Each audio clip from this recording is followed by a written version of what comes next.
I think the only thing I need is the. What is it talking about? Multiple copies of Discord running at the same time. Let me just refresh it.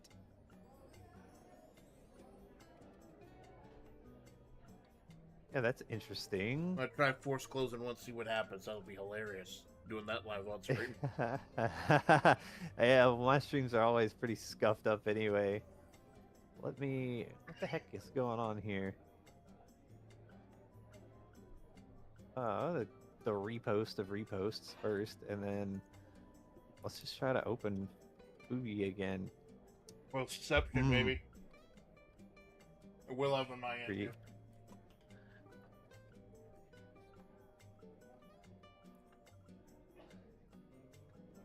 Hello, everyone. Let's This is see. your faithful Amanda Splats, the Amanda Splats Project, hanging out again with, not again. This is the first time with my man Ash, the newest member of FlaVR. How you doing, man?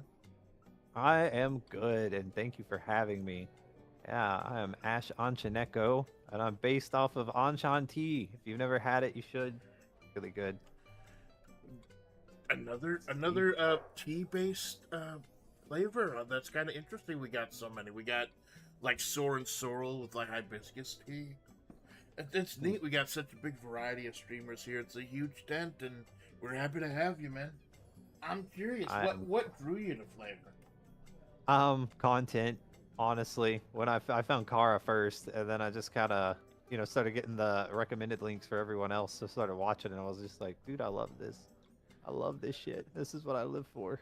I tell you, man, like Carl Malone, he is the hierophant of FlaVR. He's the one bringing together people you never would have thought of, like Elf, and help get Choco in here. And it's great. Like, he's able to put out that reach to everyone. That's the type of thing I wanted to do early on.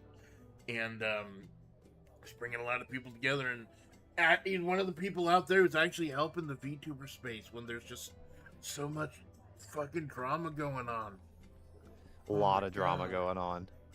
I have had to stop, like, looking at the news, because this is like, whenever a VTuber's name pops up in my, like, Twitter feed, because I refuse to call it X, it's just horrible shit going on. Yeah, it's I'm a like self-proclaimed popcorn muncher, so watching it happen, it's just like I'm sitting in the back, like, yes, this is great. Yeah, it's all great till your Oshi ends up catching splash damage, right? Yeah, get that AOE effect. So I'm looking at my task manager, and it says there are 11 sources for Discord running at the same time. I don't know what to close. Well, sometimes, like, I know I've got one instance of Brave going, and it has, like, it shows up, like, 10 or 11 times. It may just be the fact that there's a lot of different processes going on for it. Like, I'm looking at my task manager right now, and it says Discord 6. That may just be, like, there was a recent Windows update that recently, changed how the task manager looks, so it just separates all those processes out now. So as long as they're in one group, I think it's just like the one thing. Well, I'm going to real quick. Oh god, infinite stream. Kind of ish. Oh, well, I'm gonna go ahead and add your URL. Much appreciated. Thank for you. The GIF. And I had to make sure that with this one, double check you can't see the nipples. Told you about that. I've been using ChatGPT a little bit more for the pictures, because even though it only gives you 3 generations a day, it still looks so much nicer, so much closer to the vision I had for this channel. Hey Jinx, thanks for stopping by, my dude. Problem is, sometimes it'll give you nipples. Like, my big 2-year anniversary had a picture of me super kicking the antagonist of the story, and my nipples just hanging out. I had a Karl Malone moment. Out? Yeah, just live on stream. I had a Karl Malone moment. I had to cut that whole scene out.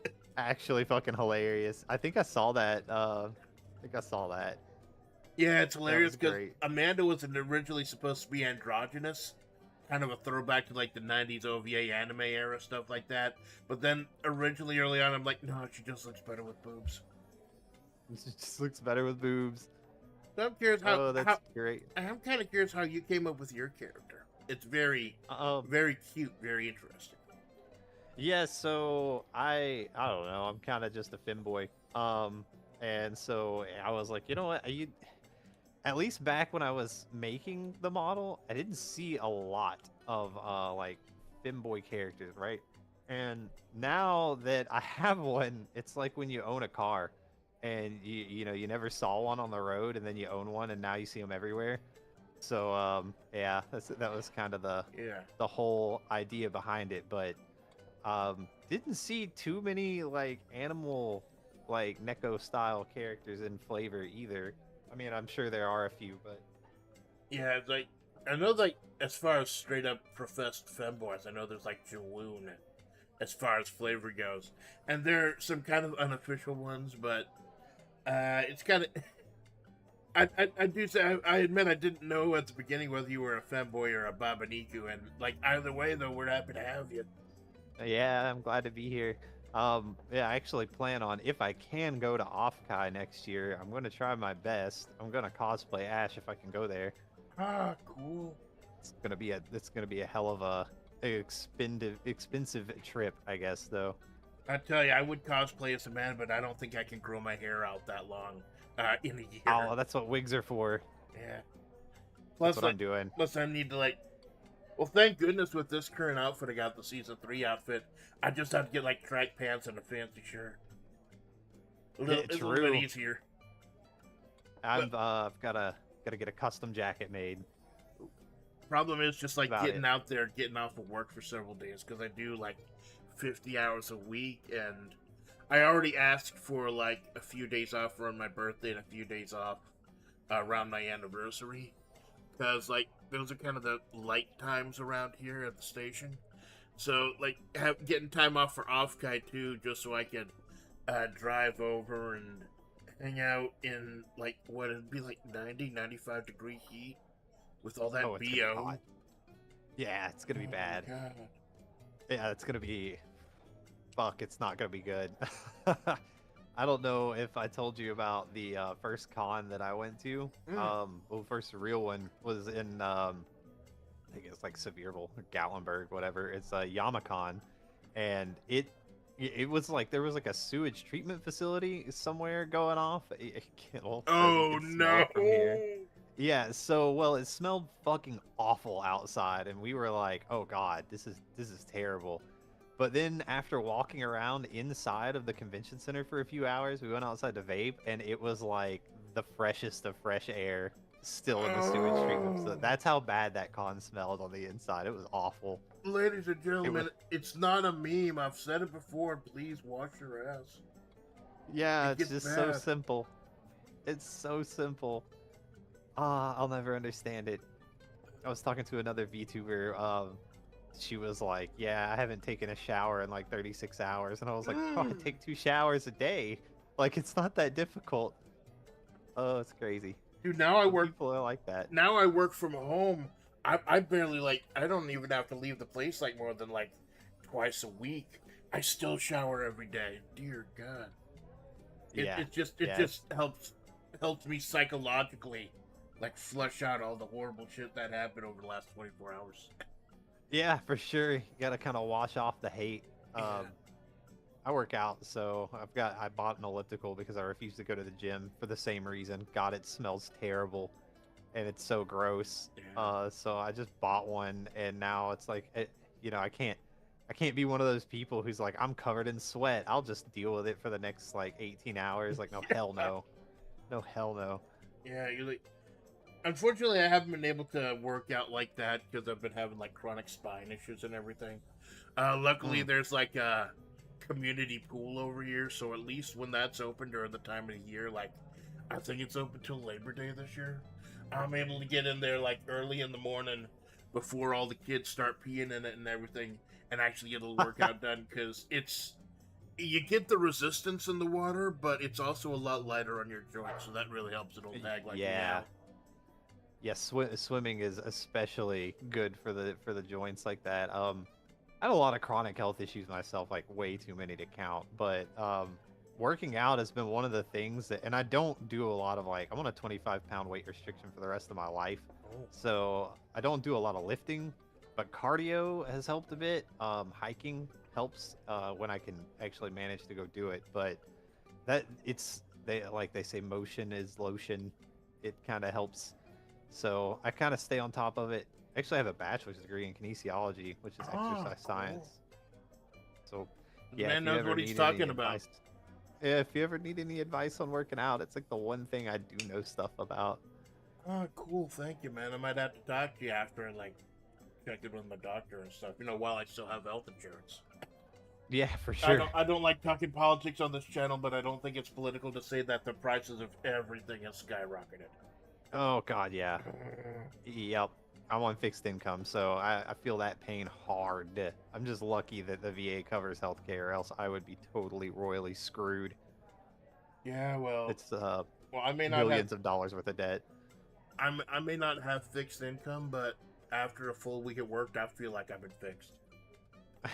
Snip, snip, baby. I believe it. Yeah, 50 hours a week plus is Yeah. insane. That's a hell of a grind. Yeah, even though I'm working from home, like I think, whether you agree with him or not, I agree with John Oliver when he said that one of the most stressful things in life is having an 8-minute conversation on the phone with somebody you don't know. Oh God, yeah. Yeah, I agree and with I that. do that and stare at trucks for like 10 hours a day. Oh wow. Yeah. If Truck, it's not horribly slow, I can like yap in some of my colleagues' chats, but I feel bad about that because like, what if they say something to me and then like things pick up again and I have to like stare at the screen for like 2 hours straight or something? I feel bad. What do you do if you don't mind me asking? Logistics and stuff, like making sure. Okay. I can call it Desert Salt LLC because we got to get the salt where it's going, and I'm the saltiest bitch around. That's great. Actually, I'm able to work that into my story of the Mahavre project.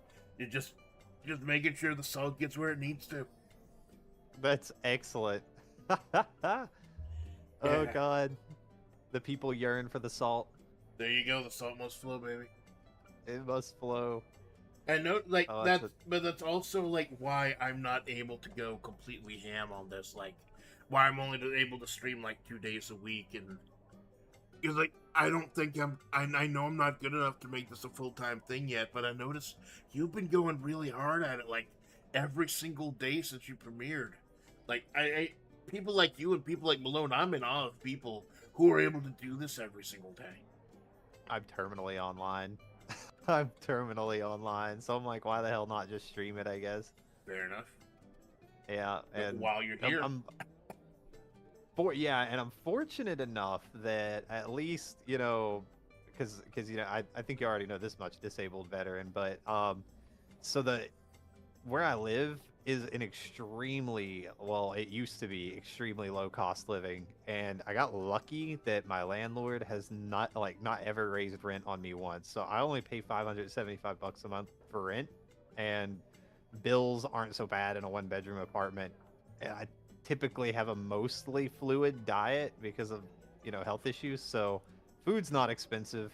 right. I end up having a lot of extra income that I can just kind of throw around, and I was like, man, I'm so fucking bored. Like, what should I do? And I've been following VTubers for like, I'd say 2 or 3 years now. And then once I saw FlaVR, I was like, oh my God, this is great. I gotta try it. I was like, I just gotta fucking try it. So played around with a few different things, and then ended up stumbling across this model, which is dirt ass cheap, by the way. I mean, the program's actually free to use, so I was like, fuck it, I'll give it a go. And here I am. I actually just commissioned a live 2D model. We'll see how that turns out, how that cool, goes. Man. You are taking off like a rocket, man. Like it's like I made all my 3D models for free in V-Roy, so like they're not the most professional looking thing, but they fit the character. But Yeah. you are absolutely going all ham on it, man. It's real cool. But I feel you about rent. I've had to start fixing shit on my own in my own apartment. Because every time I bring up something needs to be repaired, my landlord remembers, oh, they haven't raised my rent in a while. So, Oh shit. So the only time now I get hit with rent raises is like when they raise it on like everyone in the complex. Other than that, like, I've gotten good at it, like in like repairing toilets and holes in walls and things. It's great. It's a Yeah. learning through like I don't know shit about cars, and I don't have one, so it's good to know that I can fix something in my life. Oh, true. And I mean, that's a very applicable skill to have because, like, well, one, if you ever wanted to go do just like maintenance stuff as work, you could, assuming your health lets you. And Yeah. then also, more importantly, I guess, whenever you finally, whenever the housing market isn't a complete ass anymore and we can own houses again, that's just a really great skill to have. Yeah, we gotta think Because, about the future, man. yep, yep. And I some hope and to some God. and sometimes we gotta remind ourselves there is gonna be a future. Yeah, yeah, there will be. This will change. I mean, it's what's the saying? It never stays rainy forever, I guess. It's a good way to Uh, put it. I forget Sun will what come back out eventually. I forget what movie it is, but it was like it's always gonna be all right in the end. If it's not all right, then it's not the end. I think it was like Yeah. that Marigold Hotel movie, one of those weird fucking Wes Anderson films that I'm too dumb to understand. I gotcha. I'm actually not a huge movie buff, but it's funny that you mentioned repairs on apartments though, because I don't know what the hell is going on with this one. If I ask for a repair, it's done pretty quickly. Um, but Kennel Scene, a guy in my chat, is actually my neighbor. He lives 2 doors down. Oh, cool. His air conditioner has been broken for like 2 fucking years straight, and they just won't fix it. I don't know why. Oh, maybe it's preferential treatment. Maybe the landlord just likes cat boys. Yeah, Cat Femboys. Well, she's awesome actually. She rips around on dirt bikes and shit all the time. She is kind of crazy. Love that lady to death though. Yeah, it's like people who just like terminally online, like, and I force myself, like, I try not to be terminally online either, and it's so much easier for that now that I'm working from home regularly. I'm just trying to like just get out there, talk to my neighbors, talk to my landlady as long as my rent is paid up, and it's just touching grass isn't just a meme. Like, I know I get in my head, and I've like been complaining about work and stuff recently because work's been real fucking bad. But just getting out there for a moment, clearing your head, it really does help. Like, that's what I had to do last night after I did a little bit of a gorilla stream, just kind of clearing my head before I noted off, and just even if it's like 95 degrees out there, you just get that wind hitting you, and just like your phone is not in your pocket or anything, and it does help. It's not a cure-all, but it really does help. It does. Yeah, that's why I like to hike. Solo hiking is amazing, but I live like a mile away from a trailhead on the side of a mountain, so I'll just walk up there. But man, it's kind of a pain in the ass to walk that trail. Well, but the AT isn't far away either, and so that one's actually really easy to hike, and it's kind of just feels like you're walking through the woods because I mean I guess that's what it is, but there's no real strenuous hike aspect to it. And solo hiking is, some people recommend you don't do it. I mean, I would recommend for anyone watching, don't go solo hiking until you've hiked a few times at least with a friend, because holy shit, it can get dangerous quick when shit happens. Always be prepared, have water, I know it's kind of expensive to do, but build a med kit because you never know when you might trip, fall, and impale yourself on something. Yeah, weird things Pretty can happen. important to be. Yeah, yeah, snake bites, shit like that. You just need to understand what to do. And I know this is kind of illegal as fuck in some areas, but carry a laser pointer, specifically a green one, because if you're lost or hurt and it's night and you're able to get a hold of emergency responders and you stick that little fucker straight up in the air and it's a bright green beacon, it definitely is worth having one just in case you get lost in the woods. But solo hiking, once you're used to it, is fantastic. Like, holy hell, it feels so good just to get out there and forget. That's a very interesting tip, man. I never thought of that. Like, I used to have to, like, back when I was on the job site, the transit system here in Mojave is dog shit, so I had to do a long walk anyways. And I would like take a little med kit, just a thing you get at the store. But I didn't have a laser pointer. I had it's one of those things where you pull the chain out and it emits like a loud frequency, a loud like alarm noise. Ah, And yeah. I also had to start bringing pepper gel because the homeless people were like multiplying out there, like Oof. breeding on the dusty ground or something. Because like Oh, the dusty ground. yeah, because like they say that you're not that pepper spray is okay, but there's a chance it could like just spray back in your face. So it's like this gel stuff where like it'll congeal like in the air when you get into their eyes and stuff. Yeah, yeah. Pepper gel is excellent. Never had to use it, but I had an opportunity. I had a couple opportunities. In fact, that's the main reason I'm working from home now. They're like, Amanda, you put in like 2 days where you're alone at the office, where you're just mostly doing computer shit. Anyways, we can get other people to do the physical aspect of the job. And you were assaulted by a fucking homeless guy once. Like, we need to get you off. Like, not in that way, but you know what I'm talking about. The monster coffee is still kicking in. You'll have to excuse me. Oh, no worries, no But worries. yeah, it's for. I mean, I'm honored that they were thinking less safety, but like now they just kind of have more of an excuse to fuck with me because they don't have to see me at the office every day or at the compound every day, so they can just drop whatever.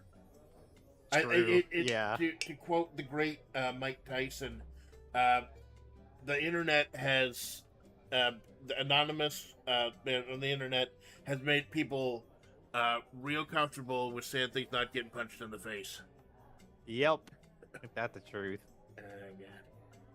Yeah, at least growing up in my era, it's like if you popped off at the mouth, you knew you were gonna get popped in the mouth, and Yeah. it's kind of, I don't know, it was a different times, I guess, but it was kind of nice being able to beat the hell out of each other and not getting super trouble for it, and then the next thing you know, you're best friends with that person because that's just how it happens. Kind of weird. Yeah, I was never a physical person, but even though I was never a physical person myself, I was good at like positioning, like knowing where to be, where to hang out, so that if shit popped off, the proper people saw it. Stuff like that. Ah, fair enough. Like I'm more of How a I'm more of a tactician than a fighter. The world needs more people like you, honestly. I'm honored to hear that, Less man. fighters, in my opinion.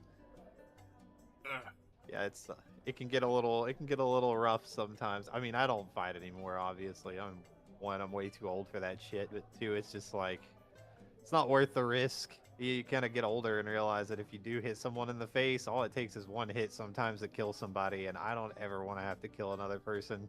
It's something I kind of learned like in the military. I was a cavalry scout, so combat arms, but you're trained to shoot all the time, and you gotta learn like once you're there. That's like they call it the big unknown because you never know if you're actually going to be able to pull the trigger, but it's not something I ever want to have to do ever, regardless of the situation. Right. Plus, these days, like even out and about in the city, you don't know who's got a gun. You don't know who's just gonna. You see all these reports of people going crazy for the dumbest shit, like people killing for Pokemon cards.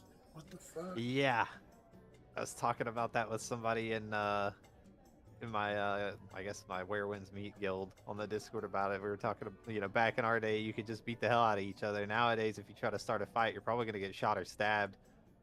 Yeah, and the person who shoots you is gonna film their end and post it on Facebook because they think it proves they're right. Yeah, meme it up. All these people posting their own crimes online. I honestly don't understand. Maybe it's just people don't have shame anymore these days.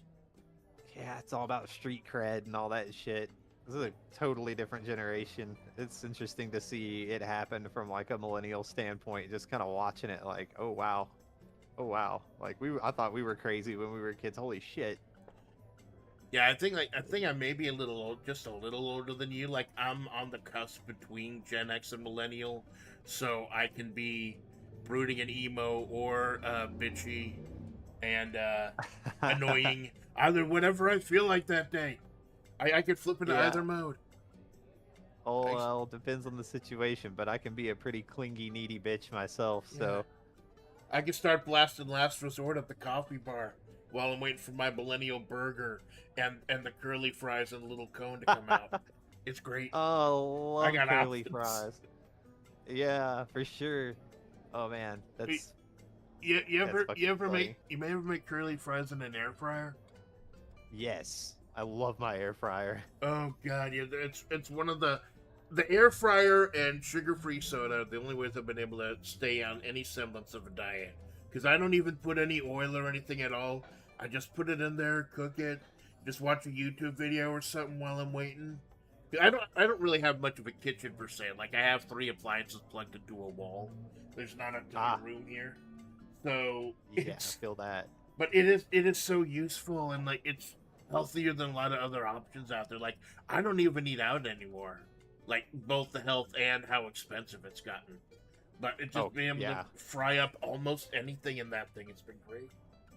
Yeah, I've worked in a lot of kitchens across my lifetime, and I will tell you, most of the shit that comes in these restaurants anyway is almost always frozen. So there's no difference in quality of just cooking it at home and eating out. It's just the price point's insane. Yeah, it's like I think it's a lot of the desserts I know are frozen. Yeah, working at Applebee's, we used to call it Chef Mike was the most important chef in the kitchen, the chef microwave. Yeah, because everything was microwaved. Like if it wasn't a steak or a burger, or like a frozen chicken tendy, yeah, it's going in the nuker. If people Bad. only knew, man.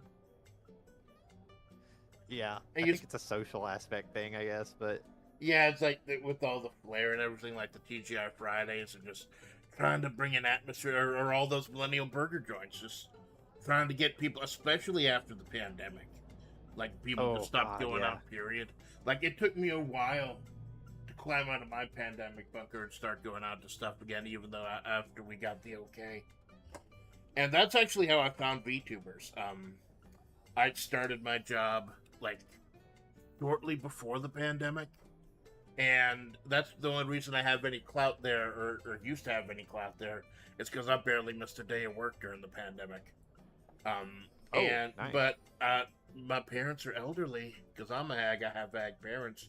I was not able to see them for like God, like a year or so in person, and it really messed with my sanity. I was just living alone for a year, and Aw, finding Kiryu Koko Kaicho helped me with that, and she nice. introduced me to. Eventually, we got to see Hololive Gen 1, like with Mori and all of them. And when Kaicho was forced out, I still say she was forced out, but she's the only one who really knows. Um, I almost left. I almost left the VTuber sphere, but then it was Fujikura Uruka of she was just something different. She premiered about that time for the great, of course, Phase Connect, and Oh, I she's the love one Face Connect. who hooked me back in, and it's through them that I found out about Pipkin Pippa, and that's what brought me to Flavor eventually. Oh, Pip. Oh, she's so unhinged. I love her. I love Pippa. Oh my god. I'll admit I don't watch a ton of Pipkin Pippa, but from what I do watch, it's like the clips don't do her justice. Like Yeah. she's not as unhinged as people say they are. She is like the big clip, the one about her wanting to shoot up a Walmart. Like that clip cuts out all the context. She was trying to get a Yeah. guy in trouble. Like someone said he was blaring Pippa's stream over the Walmart service phone, and that's why she started screaming that because she was trying to get one of her viewers in trouble, which was hilarious. Oh man, that's hilarious. Yeah, she can say some pretty unhinged shit. Personally, my favorite from Face Connect is Tenma. I love Tenma so much. Alcoholic Fox. Yes, yeah. Well, we gotta stick together, So She has yeah, alcoholic Fox. absolutely no filter. She is like when she's on a roll, man. She is ready to rock. I've been muted from her streams so many times because I'll troll the shit out of her with some supas, and I love it. It's I've been following her since like God, before she had even like 100 viewers at a time, right when she first came out. And she's great. She is honestly great, and she's kind of like a Yota Dere herself in the fact that once she gets hella smashed, she becomes really sweet, like a super sweet, endearing person. It's really cute. It's kind of It the is opposite really of what fucking you'd cute. expect. Yeah, for sure. Yeah, she's great. Oh man, actually, it's funny you mentioned that. I was talking about this with Kara the other night. I actually know a former Hololive member that I met online. Before she even joined Hololive, before Hololive was really a thing, and then she kind of dropped off the map. I was like, "Whoa, what the hell happened to her?" You never know with online people. Like, if they Yeah. leave, they could be dead. They could just be off doing a damn thing. You don't know. And then she showed back up a little later, and I was like, I thought I recognized the voice because we had talked a few back when like, shit, I think it was before Skype even died. But I was like, I thought I recognized the voice. I was like, but I wasn't gonna say a damn word in the chat. And she was like, yeah, don't say anything about who I Yeah. used to be. And I was like, of course, it's like the VTuber code of conduct. But yeah, apparently, at least back then, Hololive was kind of ass to work for, is what I heard. But it's akin to being an online like Japanese idol type thing. So you're Yeah. I very know. restricted on what you're allowed to do. I remember Maury said back in the day, like pretty recently, Maury said on stream that one of the reasons she took a hiatus was to kind of force management's hand on something. And I hate to think that that's the distance you have to go. Because, like, let's be totally honest, like, Hololive really is the only game in town these days other than FaZe. Because, like, I don't know, do people really follow Ninja Sanji anymore? Has that yacht been sunk yet? It kind of feels like it. Definitely feels like it. I don't hear people talking about it anymore. I hear people talking about FaZe, and I know Zoss talks about Mythos, who like a bunch of historical VTubers, and but I don't hear much about it other than Hololive, the big one. Yeah, yeah. It seems like most of it, at least outside of Hollow and FaZe, it's just mostly indie now. There's a lot of big indie tubers and stuff. Yeah, What because I feel like Billions one of them. with all the free tools out there and all the options you have, I feel like as opposed to like a few years ago, like the bar to become a VTuber has lowered so much. Like it's like technically I'm a PNG tuber. I use my PNGs more than my 2D or 3D just because of the potato I'm running. I'm still a VTuber though. Like Yep. and I think that's one of the things that initially drew me to FlaVR is that FlaVR is a great place to learn. There's some great Yeah. people there, and I was able to. I had some really bad technical shit going on early in the day. I was able to ask some of the people there, and it was great. Yeah. If it wasn't for you guys, I would not have figured out half the shit I figured out. Like Kara helped a lot. You helped. There was a bunch of people that helped, and I was like, wow, Jesus, these people are really like very, very like. It's I don't know. For me, I guess I fall in line with the ideology of that it should be accessible to anyone who wants to do it, and that's part of the reason why I'm like I fence-eyed with it when it comes to AI. I have absolutely no qualms against it. Using it, I use it. It's a great tool, and a lot of people are like it feels like it's some people in the community. I guess there's really not any names to be named. Get on Twitter and you'll see it yourself. Try to gatekeep VTubing a lot, and I Oh think God! it's as a form of expression, it should just be available to everyone. Not to get into the drama, but I have personally felt the gatekeeping. It's like I think they tried to gatekeep me until like maybe around my 1 year anniversary or so. When they realized I wasn't going anywhere, I think things finally calmed down a little bit there. But Yeah, it's just you gotta get like just get the thing together, ask for help if you need it. Don't be afraid to ask for help. And I think the biggest thing they told me earlier was just go live, just hit the go live button. I can't do that. I can't like you've seen like we've talked about prepping for the stream and everything. There's gonna be kind of a simple stream. I have to get all my ducks in a row. I have to get everything prepared. I can't just go live. So like I do recommend hitting go live, getting that premiere out, but I do recommend doing your research first, like doing your reps, learn how to use OBS, maybe do a couple of test recordings, because you can record on OBS without actually going online and streaming live, or maybe like do a private or unlisted stream. Just actually going live is gonna be like the most liberating thing, like once you've actually put yourself out there. But also be ready to go live, like because you're not gonna have a second chance for a first impression, man.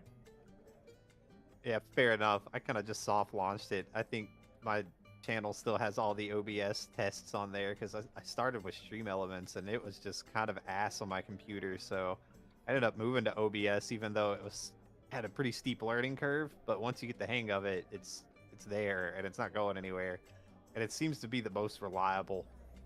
So I just left them up there. I was like, you know what, like, because people were like, oh well, good luck with your debut, and I'm like, I'm not debuting. I'm just doing it. I'm just going out there, just getting straight in the water. And I don't know, it worked pretty well, I guess. I guess my presence is also getting known a little bit more on Twitter, which is both good and bad in ways. God, Because Twitter. yeah, God, it's so funny watching the combat happen between the traditionalists and the like AI users that are super heavy into it, and I'm like, you know, I'm more on the side of AI than the traditionalists. I still love traditional art, don't get me wrong, but when you want $3,000 to like $6,000 for a live 2D model, you are asking way too much. Like most modern Americans can't afford that kind of spending, let Yeah, alone like, a VTuber. it's like you understand, like there's a lot of work that goes into it. There's a lot of precision, and you want something quality. But you know, people outside of big corpos aren't going to be able to afford that.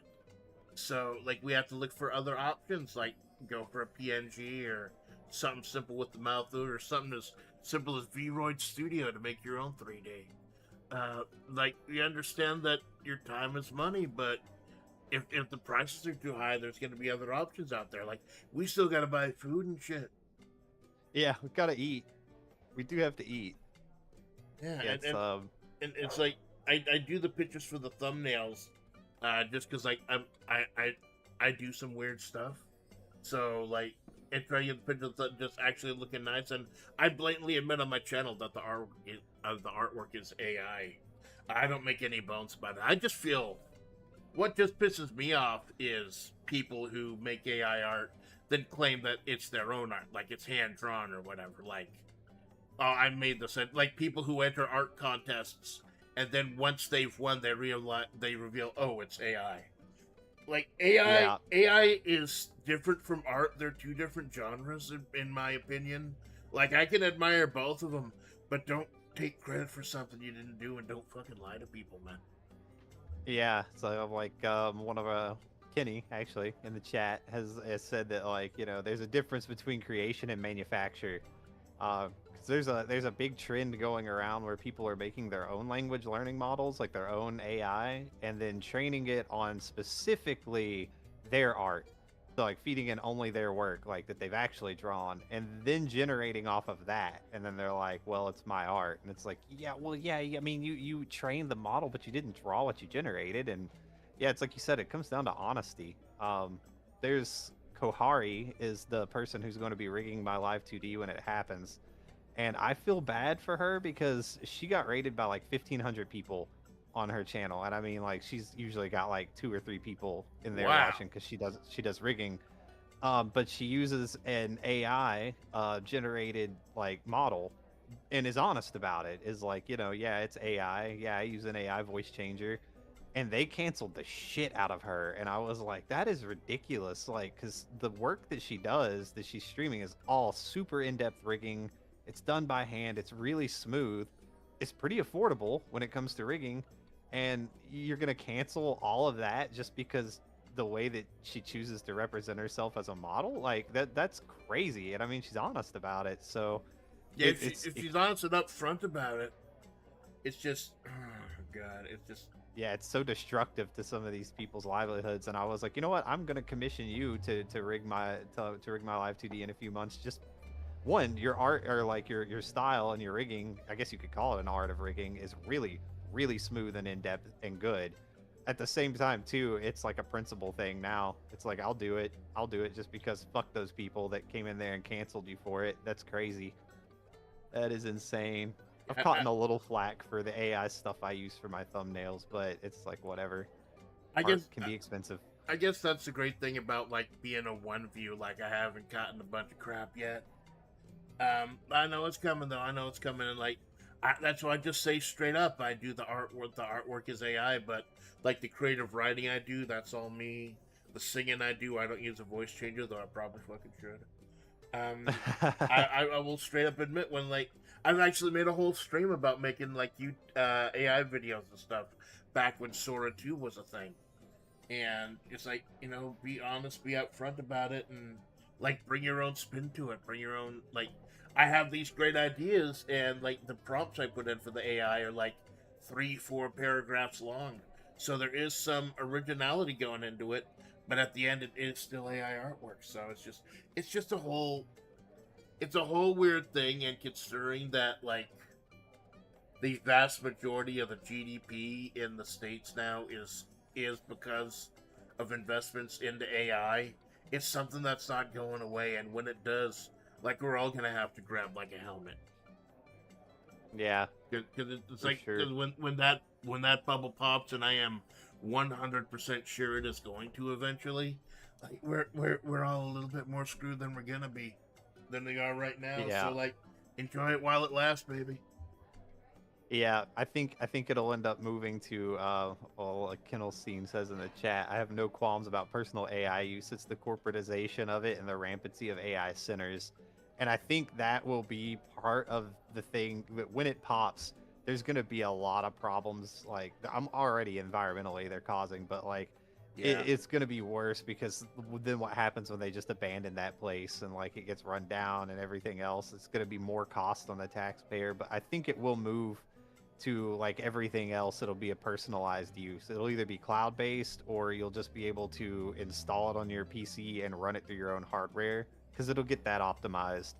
But I think the corporatization part of it will die probably sooner than later because there's very few things that like I mean it's a utopian dream to think like, oh well, maybe one day like McDonald's will be entirely AI operated and then burgers and everything will be cheap. It's like, yeah, but if nobody has the job to make money, and then where do you get the money to buy that hamburger even if it's dirt cheap kind of thing? So it's just not a sustainable model in the long Yeah, run. it's like, and I don't now think it'll stick. and now there are a lot of people who like there are reports of people like who've been mass fired because of AI trying to hire them back because of all the horrible stuff that's happened. Like, and the reports of Claude and OpenAI actually hacking other companies. Although the proof right now is dubious.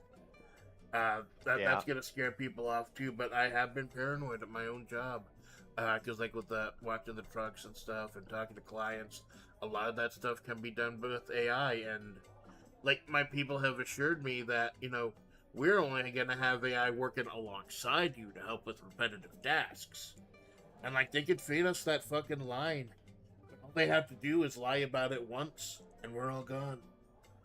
Yeah. So Yeah, like, for sure. stack your chips while you can, baby. Yeah, Although, I know. yeah, sorry, go ahead. Oh, I was just gonna say, I worked at Walmart, and they had a lot of like tried to AI optimize the logistics part of receiving, because that's what I did there.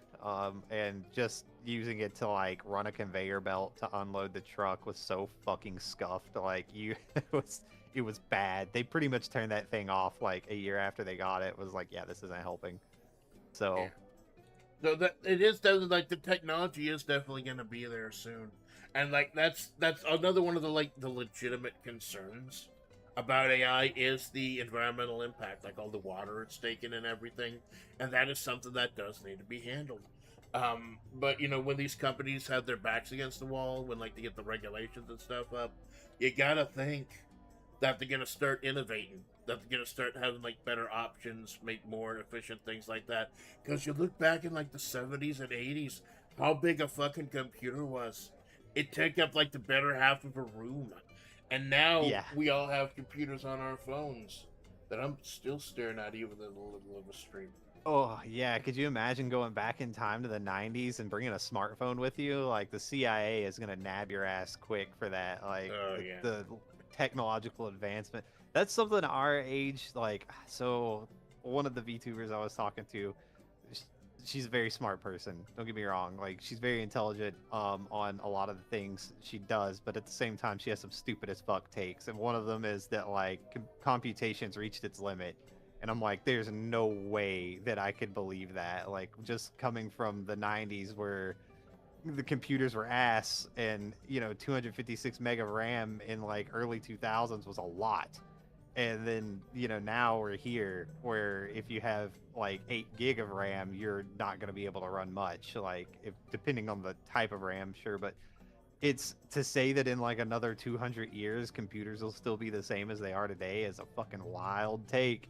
I think that's wild because it's the only reason technology really hasn't super progressed any further is mostly because of I guess capitalism. Like, people don't really need more than what we have right now as far as your average consumer goes. But once it gets there, and like, or we just try to do more with I guess expansion of life. Like, say if we do want to go to space and stay there, we theoretically could, no problem, as far as the tech goes. And computational issues would be addressed in that. There's no way to say that it won't advance in another 200 years. Now, granted, I'm not going to be alive to see it unless we do some cool Ghost in the Shell shit between now and then.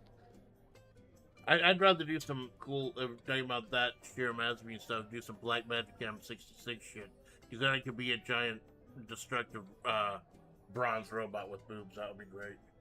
Yeah, that would be awesome. But either way, it's like, you gotta think the problems will be fixed once they get some competition. Like, and this is gonna come from a weird place. As a pro wrestling fan for like decades, I know like the Attitude Era back in the mid to late '90s was probably the best era of the WWF. Even though the product wasn't that great, the actual wrestling product, because they had to compete with WCW and ECW at the time. And then once they folded, like the product was like pretty bad for a while until AEW, the Bucks and Kenny Omega, they came up with some serious competition, and that forced them to step up their game for a while.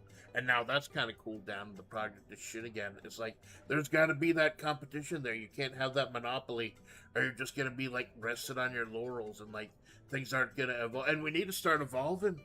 We need to start figuring out better shit because of the way that like with the weather and everything, the planet just absolutely crumbling. It's like the beginning of a JRPG or something. Like the four elements are rising up, and we need the four heroes, each holding an orb that once shone with sacred power. And we need to go up north and fight the dude who was actually secretly the. It's been a while since I've played Final Fantasy 1. My bad. Bring forth the magical girls is how I look at it. Like, Yeah. you're not wrong. The weather has been fucking insane, and even around here, it's not normally as hot as it has been, and it is hot as fuck. And I think it was 2 years ago we had that pretty destructive flood come through with Helene, and they said it was like a once in 1,000 year event. And I'm like, man, you better get ready for it. Like, it's gonna become more frequent. I'm surprised we didn't have the same level of flooding this year because of how much rain we've had. I don't think it's rained every day for like the past month. It's insane. And then the other half of the state is in a fucking drought. So it's like, really weird weather. Yeah, it's like you're surprised people aren't rising up and trying to do more. But then, like, once it starts hitting them in the pocketbook, like it is now, with all the the groceries and everything, and now with the weather like impacting pretty much everyone, people are gonna start changing their mind pretty fast. They're voting. Yeah. They're voting, and they're voting with their wallets too. Yeah, that's how it's always been, I think, is vote with the wallet. Granted, the polarization of society is like, I don't want to get too much into politics either, but like the polarization of society is fucking insane, and it's crazy. Like, I'm sitting right here in the middle of it, like looking left and right, like, holy shit, guys, calm down a little bit. Like, calm down. Like, you gotta think together and work together if you want to make any sort of real societal progress. I think it'll happen, but I don't think it's political to say that we are just horribly divided right now. In fact, that's the reason I don't like talking politics on my channel, is because you're gonna piss off 50% of your audience no matter what you say. Yeah. Well, the way I look at it is like, I'm always gonna piss somebody off, and I can't please everyone, so I tend to just speak my mind on topics, and that's my views kind of on it, like on my channel. And it's like, if people don't like it, they can choose not to watch me. I would not hate them for that, but at the same time, like, I'm gonna at least stand up for my own morals and beliefs and what I think is right, just because and also at the same time not be so close-minded as to not consider other people's viewpoints. But Something you learn, I guess, in argumentation and debate in college is that like you cannot properly argue or defend. Like you can't defend your own stance if you can't argue against it. You have to be able to understand the other perspective to form a true defense, if that makes sense.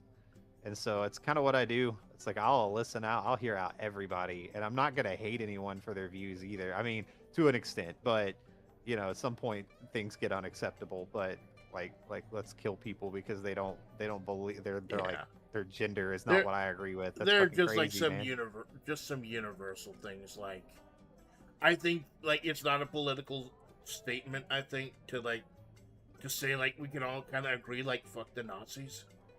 Yeah, for real. Thank I God. just feel we're in a weird place where fuck the Nazis can be considered a controversial statement. But like fuck the Nazis, I'll say it right now. Yeah, punch a Nazi in the fucking face. Yeah. Yep, yep. And Nazi punch, fuck off. yeah, and it's like, yeah, God, some of the shit that goes on around here is like your forefathers are rolling in their fucking graves looking at some of this shit.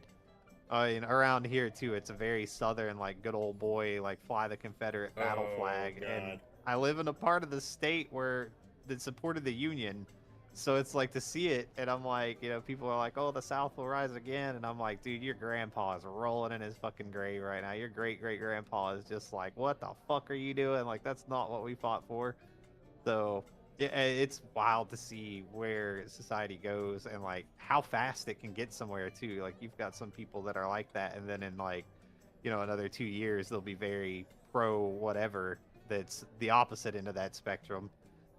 It's nuts. It's nuts how fast people can change their perspective and their views on things. But I guess that's just human nature.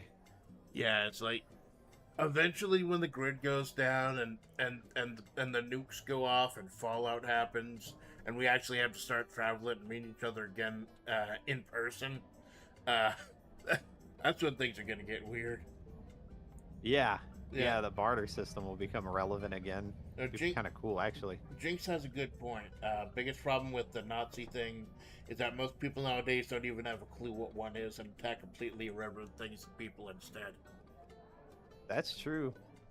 That is true as hell, actually. Like, I know, at least in Japan, like they don't teach a lot of their youth about World War II at all. So a lot of them don't know specifically what a Nazi is or that what Axis powers were, and they get watch a lot of YouTube videos and stuff like that. They get explained to them, and they're like, "Holy shit, really?" And it's like, yeah, yeah. I mean, that's why education, especially with history, is so important because Yeah, you don't teach it right, it will repeat itself. and preservation too, like making sure that like as horrible as it is, all the stuff like we keep a record of it. Like that's why I'm pulling so hard for. You've heard of the Internet Archive, right? The home of the Wayback Yeah. Machine. I love that site so much with all the, not even the pirated shit, just like the actual history of the internet with the Wayback Machine and all the history, like all the lost media and stuff. Being able to like retain all of that, access all of that, and like they're going through a lot. I think they're still going through the lawsuit with all the legal stuff.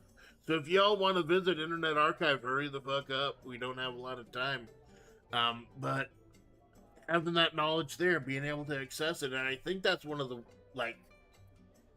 few really great things about living in this age, as opposed to when people like us were growing up, is that we don't have to pour through like an Encyclopedia Britannica or anything. Like there is a wealth of knowledge at our fingertips if we know the right places to go, like the proper sources and everything.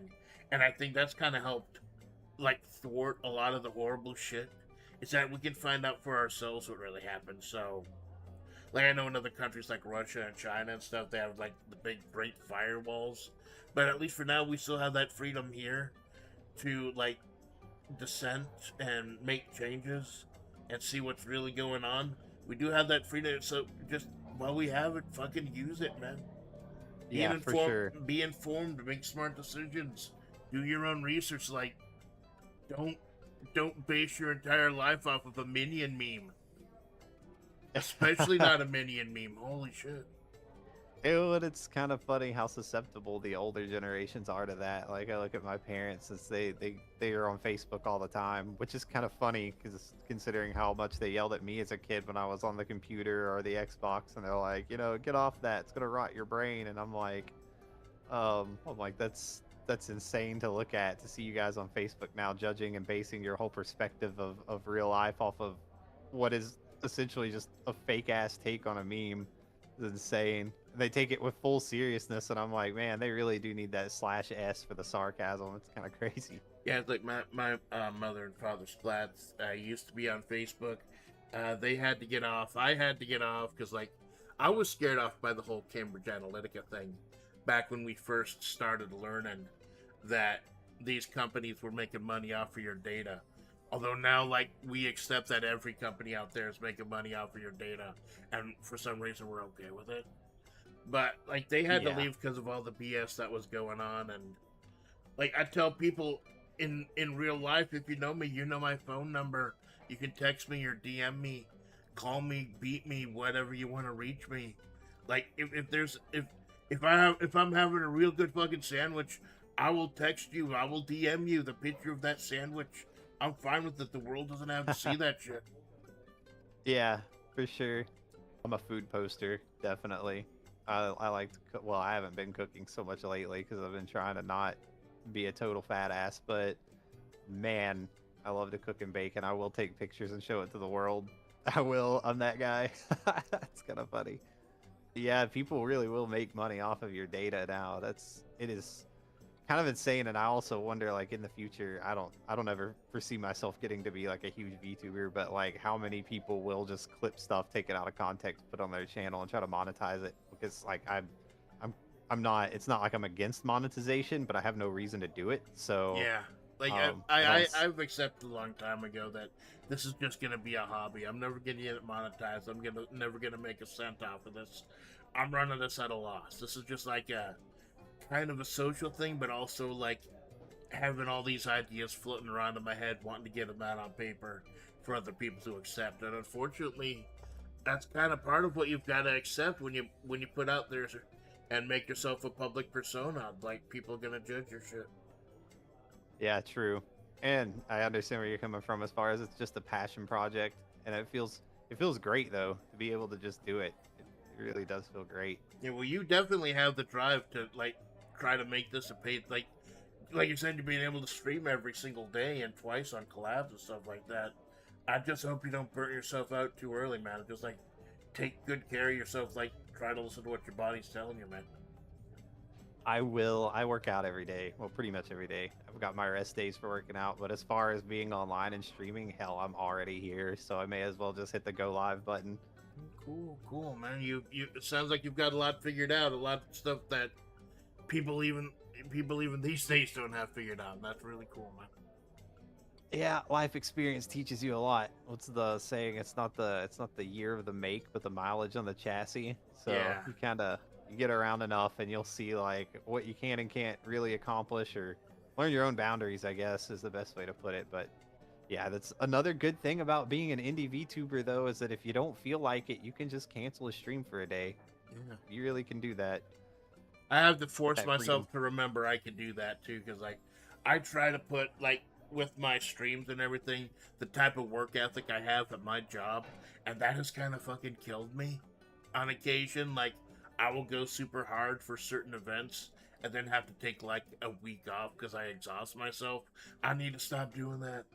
I need to like stop applying the type of work ethic because like people will understand. Like I tell my oshis to take care of themselves, but then when it comes to me taking care of myself, that's when I have to like really force it, like slam on the brakes sometimes. Yeah, yeah. Sometimes that drive can get to you.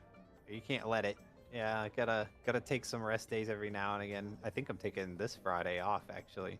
Well, Oh, I've got good. some real life obligation shit, and I'm probably gonna be exhausted after it. So I'm like, yeah, might as well just take the day off. Right. Well, it's good that you're figuring out that now and not like sometime from now when you've crashed and you're questioning whether you want to do this at all.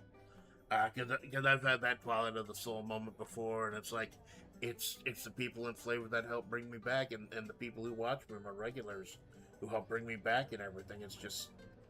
It's not parasocial or anything, but because I know who some of these people are. But it is like we do feed off of y'all. We do thank you so much for everything you do for us. Like, we are watching y'all out in the chat too, and all the people in our community. We're absolutely grateful to have y'all. Oh, you're gonna make me blush. You're gonna make Absolutely. me blush. Yeah, it helps to have a good group too. Yeah, and I mean, parasocial versus social can get a little tricky. It's a slippery slope in this day and age because most social interaction happens online. So it's, you can't be. I think it's like I posted on the little AI Gen rule board. You've got to know kind of when to set boundaries for Yeah. your chat and for yourself and things like that. That helps with it a lot. If you But figure out that chat's getting too horny or something. yeah, chat can be ridiculously horny sometimes. Yeah, Absolutely ridiculously horny. or like I tell people, like, even though I run with Flavor, like, my channel rules are a little bit stricter than most of them. Like, I don't mind the Carlin 7, but like there are some things that I just don't like bringing up that other people don't have problems with. And so far, I haven't had any like, I worry about telling people about the stuff I don't like on my channel, like the R word and stuff. So far, no one's had a problem with it, which is actually really cool, because that means I've gotten into a group of really cool people who completely understand. Yeah, simple respect goes a long way. Yeah. It really does. Now, I mean, I can get a little wild with the shit that comes out of my mouth sometimes, and if I do slip up, feel free to correct me, obviously. Right. But yeah, for the most part, I just try to stay sweet, man. Like, it's just be good and do good is like the best life outlook I think that you can have personally. And a lot of people, I also I kind of sometimes bonk chat a little bit if it gets too horny, but at the same time, it's an engagement thing, and I can, especially when I'm drunk, I can be one flirty motherfucker. So, it's sometimes it's welcomed. Other times I'm like, hey, you kind of just dial it in a little bit, just rein it back, just a hair. Yeah. All right. Well, I'm a rail thin androgynous hag, so I know no one's horny for me. And I can't be horny for chat because chat knows the very, very specific things I am into. So unless we've got any like 300-pound muscle mommies watching my stream, I think we're good. Yeah. And speaking of good, we'll go ahead and crack open Tabletop Simulator. Yeah, I'm in here. I don't know how to join the game, I Well, suppose. actually, this is cool. There's a new feature, like a couple months ago, in Discord, where you can actually invite people to games through Discord. Like, I'll push the plus and choose invite Ash to Tabletop Simulator, and you check your DMs, and it should invite you to the room. Oh, that's actually really awesome. There you go. Go ahead and take a seat. Oh, I guess over here. There you go. Because that just like puts you in control. So I was having a struggle trying to figure out something that we could both play. Because like I wanted to teach you Red Dragon Inn, and we could still do that.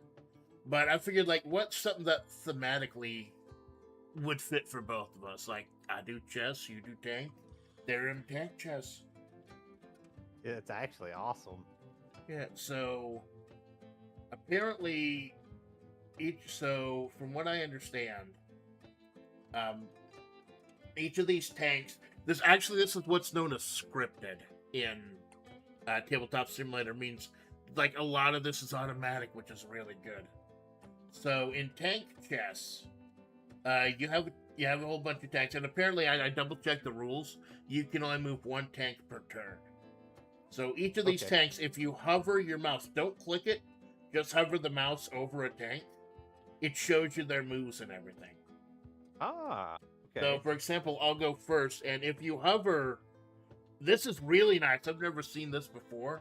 Hover over the control pad thing, and it shows you how to play the game. It's scripted that well. That's going to be the numpad. So, it takes part of the movement to turn around, like a real tank, and part of the movement to go forward, left, and right. And apparently, there's like armor classes. So you move a tank, and then you can shoot. And when you shoot, if like tanks have armor in like the front and the sides, and if like it's a heavy tank hitting a light tank, like I got a little light tank here. If I hit a heavy tank head on, it's not gonna do anything.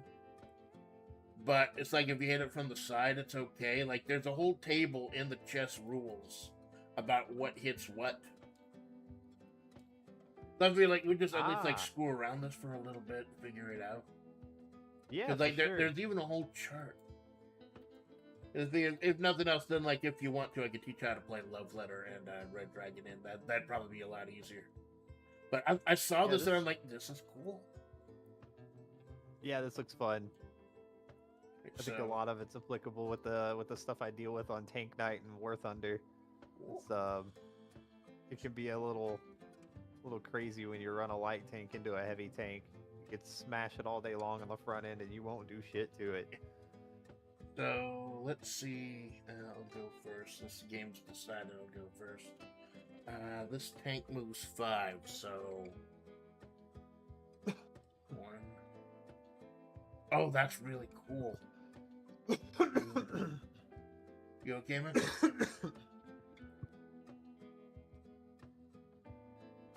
Okay, so that's the end of that turn. I can't shoot because I'm facing over here. So maybe this was a stupid idea. It's fine, I'll click the box on the turn. Now you see, this is something that like a lot of the good scripted games have. Now you see a little box on your end that shows that it's your turn. I made a horrible fucking decision. My tank is exposed right there. Well, that, by the way, there are 2 win conditions, and that makes this really interesting. You got your command tank, which is essentially your king. Either destroy the other person's king, or get your king to the other side of the board. So I thought that's kind of interesting, too. I've seen that in other type of chess games.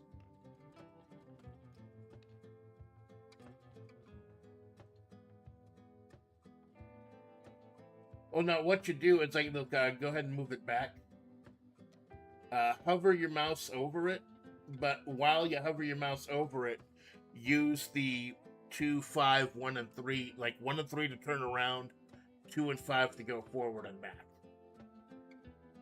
While the mouse is over it, and it should, without grabbing it, just hovering over it, and just like up, down, left, right, and the tank should move automatically.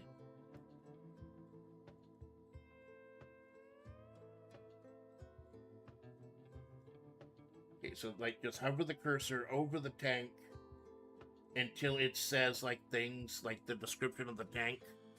And while that's up, without touching the mouse, use 2 and 5 to go forward or back, and 1 and 3 to turn left or right.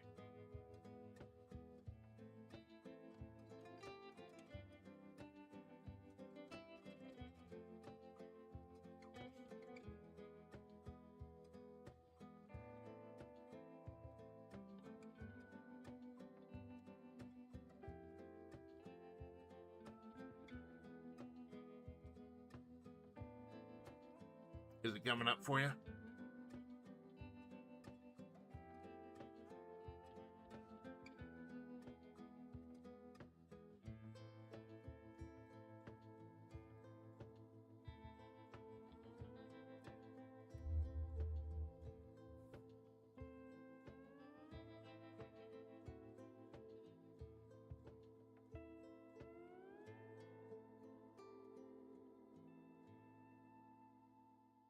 Are you muted, man?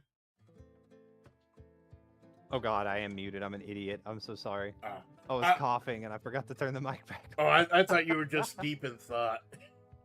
No. So if I hover over it and I press any of the keys, because I don't have a numpad, it won't. That's yeah, weird. It won't actually do anything. Yeah, because I got a shorter keyboard. But I've got an MMO mouse and I can map really quick a Or can you profile. Can you like do it with like the normal key? Let me see. No, I can't because it's not my turn. But can you do it like the Yeah, normal keys? I tried and it does not work. Ah. So I'm wondering if I can map real quick. Let me see, what's my 1, 2, and 3? Because normally I'd say Um, just pick it up and move it, but you also have to use those controls to see the range of the tank actually firing. let's see here. Kind of wondering if this will work. Since I don't have a numpad, this should work. But I'm gonna go ahead and map it out anyway. Alright. I used to wonder, Doesn't like, take very long. I've seen in electronic stores, like, portable numpads. Like, it's like a Yeah, tiny that's a- little bite-sized chunk of a controller, like a chunk of a keyboard. I'm like, who's that for? We found who it's for. Yeah, it's for me. And accountants, Let's- apparently, and stuff, like, where, like, their fingers go flying over the numpad while they're doing all the calculations and figuring out how much money you owe them. Now let's see here if this works. So then let's see, 2, 5, and 2 forward and backwards. So, oh no, it doesn't work. No. Am I on the right profile? I should be. Oh, well, there we go. That might help. Nope, still nothing. Good night, Vix. You living across the globe is crazy. Yeah, that's been amazing. Like, I know Jinx, he's like from Europe. He's like my biggest regular. And I've got a lot of people watching from Europe because, like, I stream at 7 in the morning Eastern. And I've got a lot of people internationally that's watching. It's so cool. I've met people from places I never would have thought of doing this. And I think that's one of the most rewarding things about streaming this early. Because I'd be up this early for work anyways. Like, have this international community out there to watch my dumbass. Yeah. For sure. Okay, so I'm sorry, I never thought about how this would work if you didn't have the numpad. no, that's okay. It's a learning experience, I guess. Here, Well, this says like WSA and D should work, right? So that's what yeah, I'm and then looking at over Q here. and E should rotate things. It moves the it moves the whole board when I hit WSA or D, or like my viewpoint of the board, I guess. Yeah, you might have to pick it up and move it. Let's see. Oh yeah, Q and E definitely works to rotate it. Okay, all right, cool enough. So speed is 5. I guess that's how many Correct. spots you can move. But turning is also a move. So, like, you Yeah, move 3, so- so that's 5 right there going this way. Yeah. Okay. Cool. All right. Well, then that works. And then how do I end the turn? There should be a block up on there with your name with, like, a star next to it or something. Just click that to end the turn. Oh, I don't see a star. I see my name. Yeah, just click your name.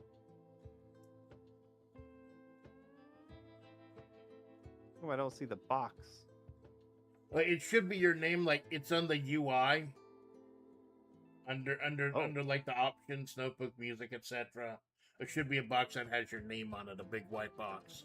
I don't see it. Oh, okay. I see. It's at the top. Yeah. It's at the top. Got it. And I bring that up because when we do Red Dragon Inn, some of the stuff is scripted to happen when you switch turns. Gotcha. Okay, so that's a medium tank. What are the rules for armor?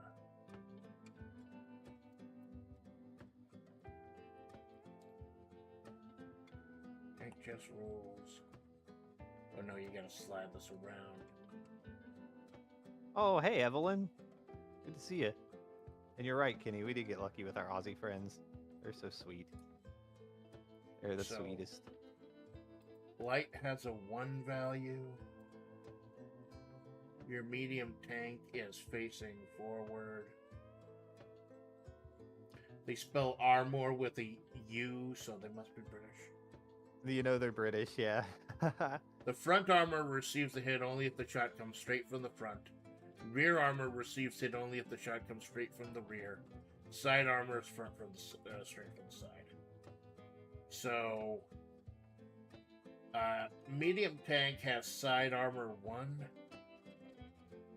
and the light tank has attack of 1.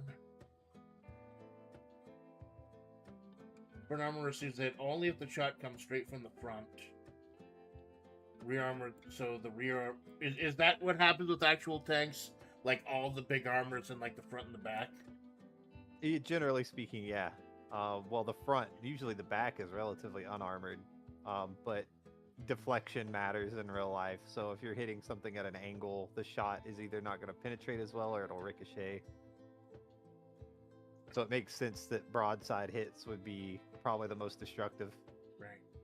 So this says in order to destroy an opponent's piece, the gun value must be higher than the armor value of the tank. So if it's a tie, like my little light tank here is an attack of 1, but your meteor tank here, the armor is 2, so it wouldn't hit you because you got the 2-1-0. So even if I were to fire from here, it wouldn't destroy you. So gotta change my strategy now how to play the fucking game. I think I want to start moving. Okay, so this has 5. Nope.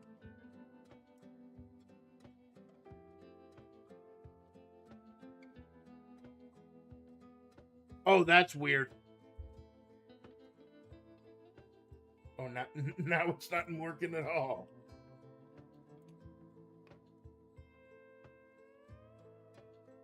One, two, three. But then you hit 9 to drop the tank. And I'll end there. Okay, so need 3. And unlike most war games, you can actually see the whole thing at once. There's no like fog of war, as it were. So let's see. Whoa. Q&E. I can't see how many turns on my screen it takes up to move the tank. How many was that, you think? Every 45 degrees is 1 turn, and then every move forward is 1 turn. Okay, so that would have been... So this guy... 2? Right, and this guy is a heavy tank. It only moves 3. So then I could move him 1 spot. Right. That would be 3. Got it. Oop. I can see this game takes a little while to get going. So...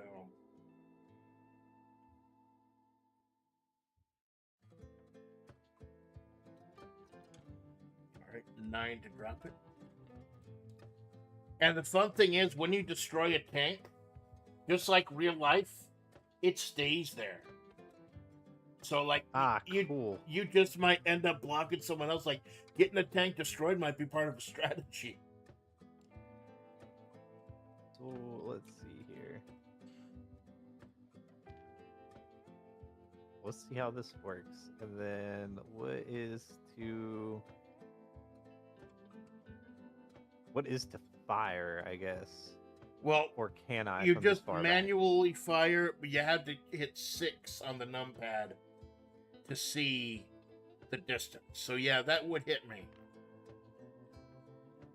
Well, I guess let me go back into the control menu here and see what it is for mouse.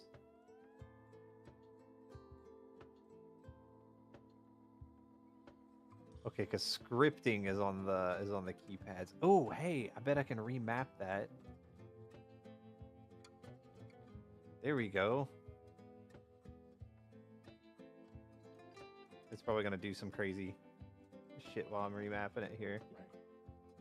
Yeah, I don't think you actually fire. You just like highlight and it shows you the range. Okay, so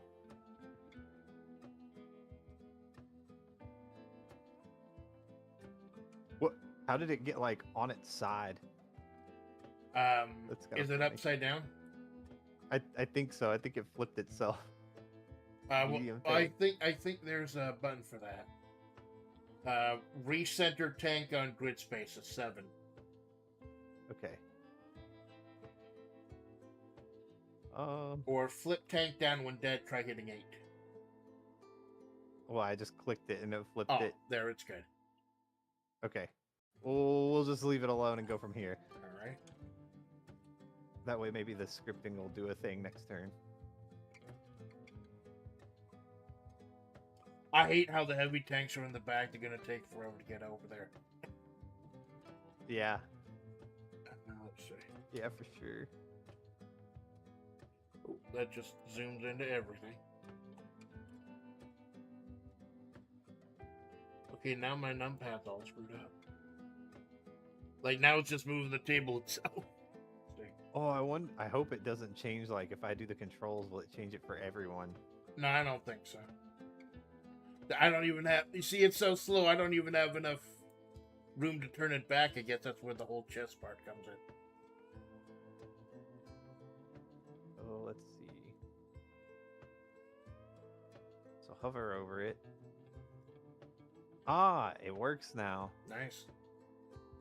Okay, cool. And it should also tell you how many moves you have left. Now, for the 2020, there's like a couple other tanks. Like, there's mortars that can like work like knights, and then like other types of tanks. But this is the 1616 beginner game they recommend we start with. Gotcha. Well, yeah, this is take a little, I guess, getting used to, but it's fun. Yeah. 1 and 3 left and right to turn them around, and go. it takes 1 turn to just move 45 degrees, because these things aren't the most agile things in the fucking world. I wonder what kind of range this one has. Whoa. Oh, nice. So it Okay, looks like so there's my maybe a damage fall off. So my attack is 3 because it's a heavy tank. And that's far enough to get yours. Your armor is 3, 2, 1. I want to double check the rules before I blow you up. In order to destroy a tank piece, gun value must be higher than the armor value.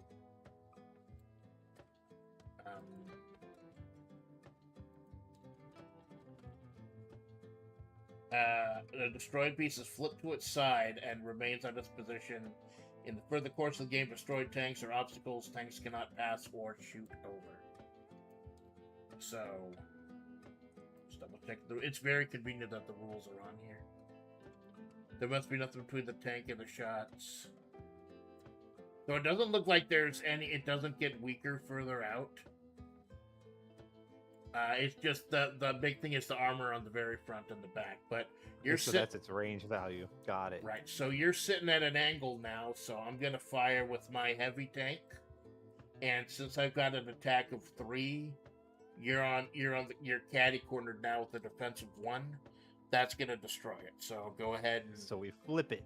Yep, with 8. 8. What? Why did it flip yours? That's weird. Oh, maybe because it's not my turn. There we go. Oh, because maybe you were hovering over that one. No, I was hovered over mine and it flipped yours for some reason. There we go. But yeah, so problem is now, if I'm trying to get my command tank out there. Problem is now that's gonna block off one of my massive venues of exiting. Yeah, heavy Like- tank is a nice roadblock. Oh yeah. Sometimes you just gotta give it up, just like sacrifice yourself. Yeah. You got a whole bunch more tanks behind you. And to rotate it,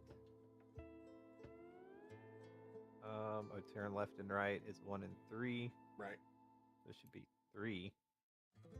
And then I guess, how did you see how far it can shoot? Yeah, that's it is so convenient they have the controls here. It is 6 to show the attack range. Okay, so I'll fire on your light tank. Yep, so I'm dead. Oh, that's it. Oh, that's it. Mine too. That's what happened. It's like, oh, I see now. That those red dots, that's a projection of the item itself. So if you're hovering over the red dots, the attack range, then it's gonna flip. Like I was hovering over the attack range, that's why it flipped yours. Ah, So you're gonna have to. So for now, I'm just gonna have to turn that off before I flip it. So go ahead and hit 6 again. There we go. So that tank is gone. But now you still have a way to maneuver out of there. So I think kind of like him where he's at. I think I'll end the turn. So let's see. These light tanks are gonna be like. I do like the balancing with the light and heavy tanks and everything. It's just trying to figure out where to go and what to do.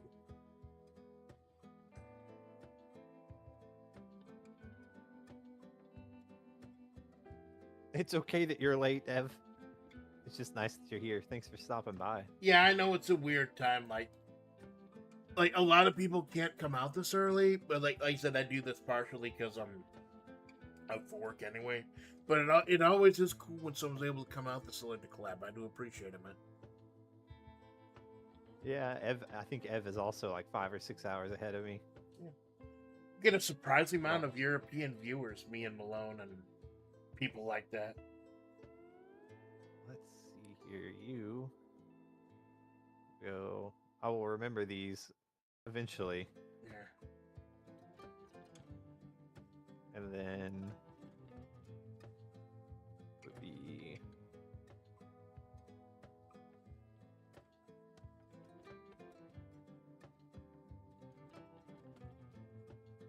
and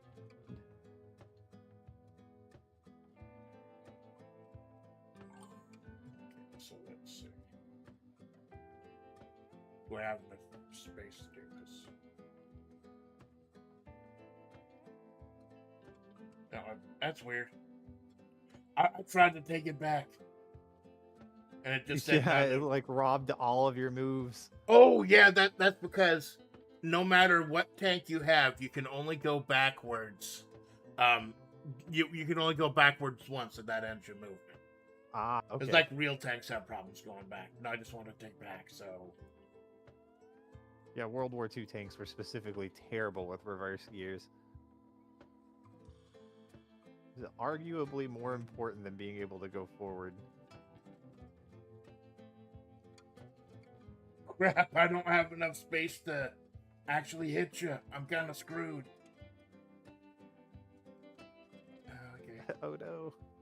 Oh no. Right out there. Caught right out there. Oh shit. Expect me to do math at 8 in the morning. How dare you? Yeah, right? I can barely do math in general at all. Let's see.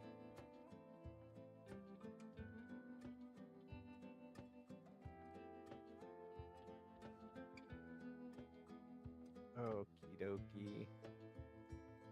Yeah, I can't really move to hit you either, but I can position myself at least to take it to the front. Right.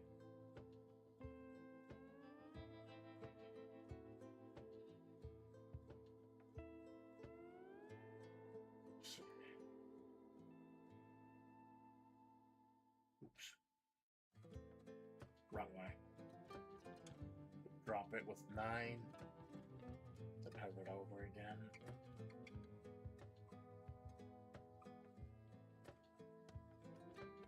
Why am I so surprised that this game has tank controls? It's literally a fucking tank game, and I'm surprised it has tank controls. I'm sorry. I don't know what the problem is. I might have started the party a little early. Yeah, it's all right. Well, let's see. Oop. Oh yeah, it just takes a little getting used to. I'm glad I can remap the controls. That makes that a lot easier. I really should get one of those tiny numpads though. Yeah.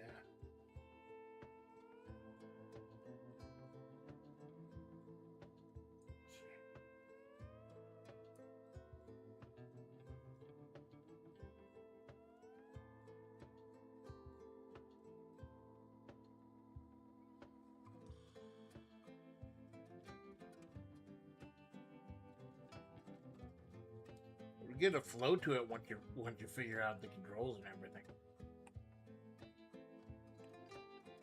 Now that's a medium tank. It's got a little bit more armor on it. It's just a little guy. Medium tanks are actually probably the biggest monster on the battlefield. Yeah, I like the heavy ones, but just way too slow. It's like how it takes forever to get your rook out in chess. Let's see. What do I want to do? What do I want to do? Good old chess.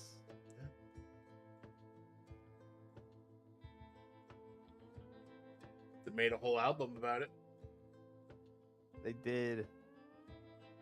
Include that song "One Night in Bangkok," which I can't sing on karaoke because it's about like lady boys and like it's a catchy song, but it's got some horrible lyrics.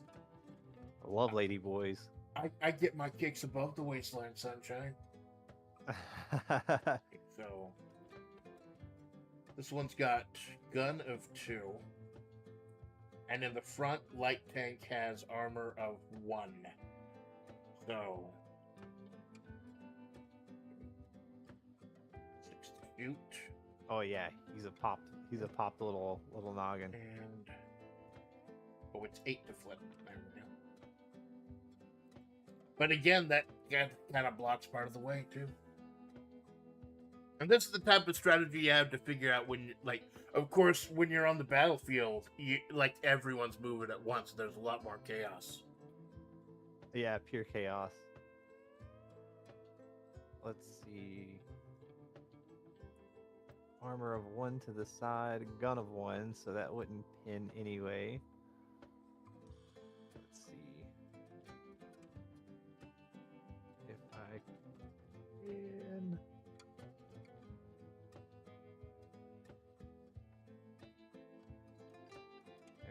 And then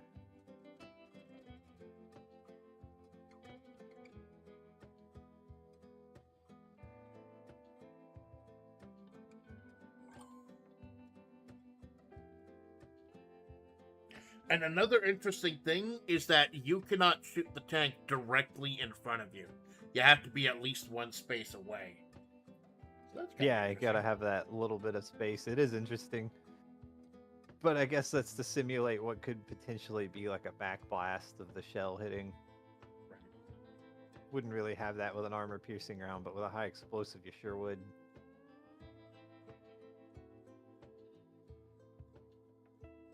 And that's why it takes your entire turn to go back, because, like, that might be what you need to do to actually hit someone. Oh, true. Now, this is going to be tricky, not just the moving, but, like, the angling. Do I take a whole turn just to angle it? Or this tank is not doing too good, this position. And I can't exactly be too mobile, because this one I destroyed is blocking the way. So I can see now the strategy really coming in.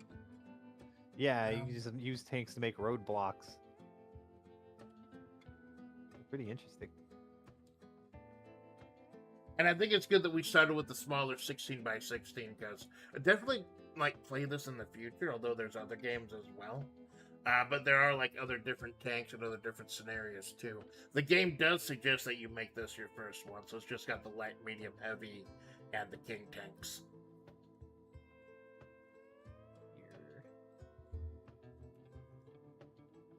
Well, can you move diagonally or no? Yeah, you can move diagonally. Okay. Which makes me wonder why this game isn't on a hex. Because logically, that'd make more sense if you were playing like hexes. Yeah, this is fun though. This is a very interesting take on chess. Oh man, this light tank is screwed.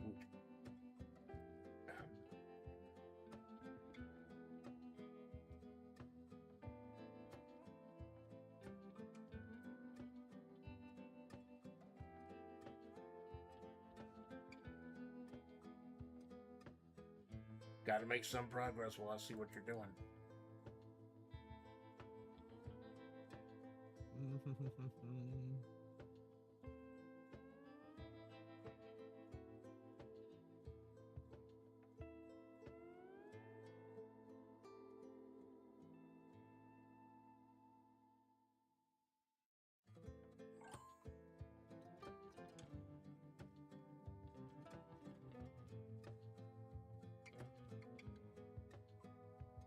Here's the medium is 2. 2, 1, 0.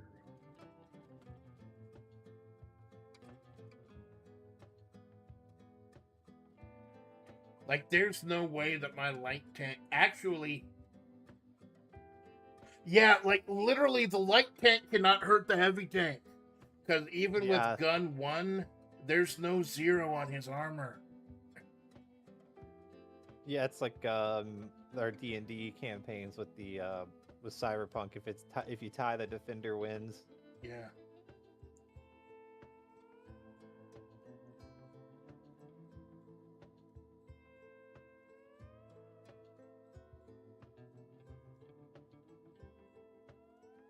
Oh god, I fucked up, didn't I? I'm just trying to get him out of the way. Poor little guy. Poor little guy. Poor little guy's kind of fucked.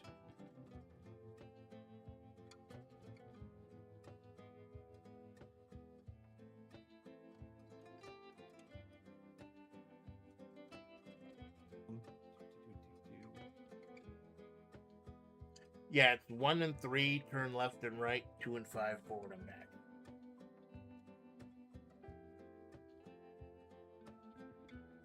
I will remember eventually. I have 1 brain cell, and alcohol's working on killing that one.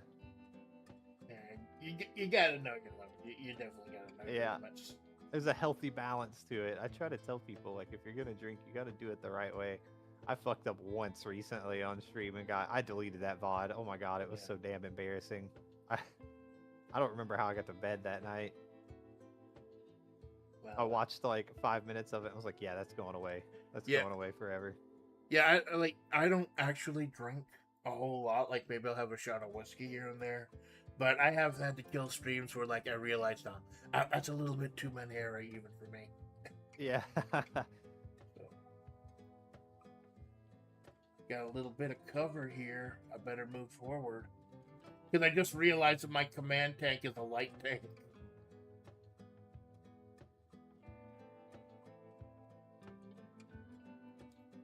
Because it's destroy the command tank or get the command tank to the other end of the board. So at least I got a little bit of cover. You do, because of the destroyed tank's gonna make it kind of a pain in the ass to hit it. Yeah, but like 1 hit to this thing and it's all over because it's just 1 and 0.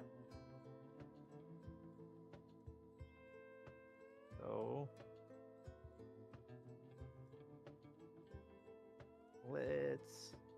let's move you forward a bit, little guy. And then luckily I'm kind of in a corridor, so a diagonal shot's not going to be that easy to do. That's true. And I think I'll just leave you right there. I just want to leave that little guy. Double check the rules here.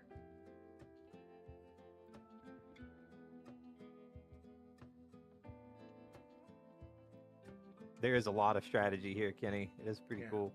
And it's only like 4 pages of rules. It's not horribly difficult to learn. I just want to make sure you like the conditions for winning.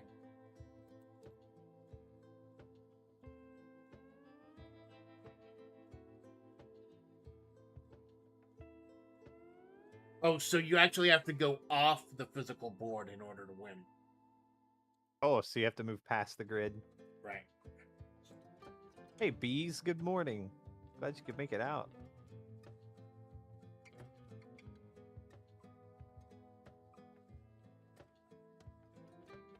Right.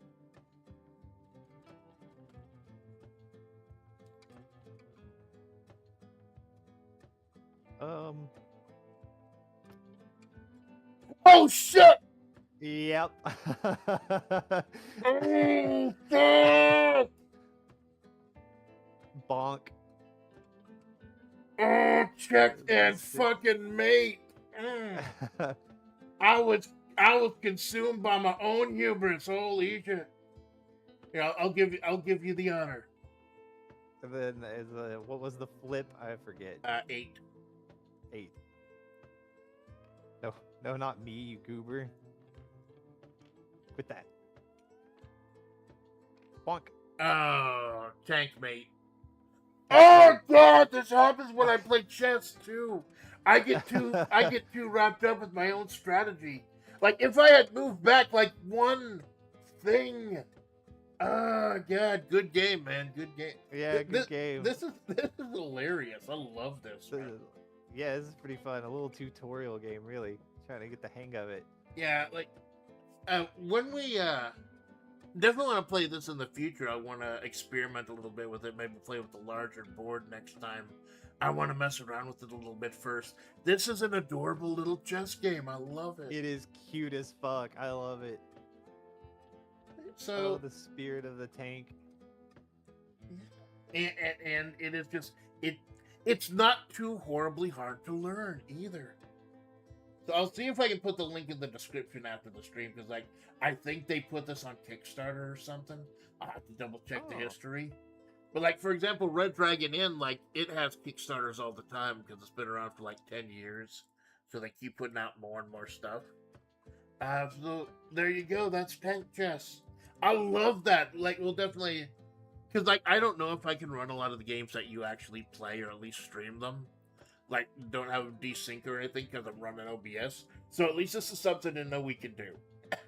Yeah, for sure. I love it. Plus, it's nice too to have a break from the stuff that I normally play. That's like fast action paced stuff. Yeah. Because I'm an old hag, I don't have the energy to do fast action paced stuff. It took me 8 hours to finish Super Castlevania 4. Of course, 4 that was in the treasury level, but like and then that happens to me when I try to do action games and stuff like that. I get stuck in one space, and that space like doubles the entire playtime. You'd say that one boss, that one level. Yeah, it's kind of why I like. I mean, shooters are fun. A lot of the modern day ones are kind of terrible though. Yeah. Like Overwatch is really fun because it's most matches don't last more than 10 minutes. You're kind of in and out of there. And like And you don't necessarily have to be super good at like shooters and stuff too, because there's so many different heroes or characters or whatever you want to call them that have all these different abilities. You just gotta find the ones that suit you. That's the time consumer. That's kind of what they're doing with Marvel Rivals too. Like, and a lot of those hero, quote unquote, hero shooters, the group shooters. Got an achievement for playing the game for 1 hour with not flipping the table. Well, you also get achievements like I think 100 hours, 500 hours, etc. I forgot you can flip the table. That's hilarious. Let's see, what else do I have here? You interested in learning Love Letter or Red Dragon Inn? Yeah, Red Dragon Inn sounds pretty fun. All right. I just need to go. I need to go subscribe to it. I think real quick. I think if I create it for the room, then it might for you. Like for example, I'm pretty sure you don't have. Like, do you see Piggy the Tank Engine? Yeah, I do. So there we go. So like, if I load it up, since I'm the one in control of the room, it should automatically load it up for you. Well, that's nice. It's actually really nice. Because if you don't know, now you know. I really hope Biggie Smalls didn't know about like the Diddy parties with the baby oil and everything. I would hate to tarnish my view of one of the greatest rappers of all time. I have a feeling he probably did not know. Yeah, because back at the end, him and Biggie were like, or him and Puffy were on the out, supposedly. Yeah, that's actually funny. I used to have a Chihuahua Corgi named Iggy, and we called him Piggy Smalls, the notorious PIG. That's I love that dog. I would have a pet here, but you know, I have enough problems taking care of myself. I'd hate to bring another living being into that. Yeah, this apartment's too small for me to like I don't know, keep a pet in good conscience. I might get a hedgehog, maybe. They're Yeah. adorable, and you don't really have to do anything with them. Feed them and clean them every now and again, and they do their own thing. Yeah, it's not hard to feed them. To feed a hedgehog. I mean, you probably know how to make chili dogs. Yeah, they're so damn cute. I love them. All right, so like everyone else in FlaVR, I'm gonna suck into Red Dragon in. Let's do it. I can't believe how many people have sucked into this who are actually interested. Like, I can get a good 5-6 person collab going. So to teach you the game, look at all these characters here on the right. They each have a green, yellow, or red. That's the difficulty level. The yellow and reds usually have their own decks and their own mechanics, because this game's been around for like 10 years. So in order to stop like power creep, they just have new mechanics and new randomizing and stuff. So to learn how to play the game, I'd recommend picking someone who's green. Because whoever they are, they probably don't have any additional decks or anything. I'll go ahead and pick my main, bring the boat swing. And the great thing about this is that normally card games in Tabletop Simulator, they really get slow because there are thousands of cards at once. Luckily, the way that this is set up, it only pulls out the deck you choose at once, so you don't have like every single one of these at once. So that really helps with the load. Plus, once this switched over to Unity, it was so useful. Oh, you got an A-lister there. This is going to be tricky. Yeah, I just went with one of the beginner friendlies. Yeah. So he's a good guy. This is going to be good. So you hit R to shuffle. I don't know why that's shuffle.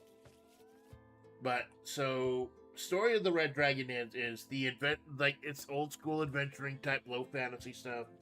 The adventure's over, and everyone's just trying to get wasted, but not too wasted. So... Oh, gotcha. Go ahead and randomly pick a drink deck. Pick a drink deck. Ooh, wrong button. Let me go over here. A drink deck. Okay.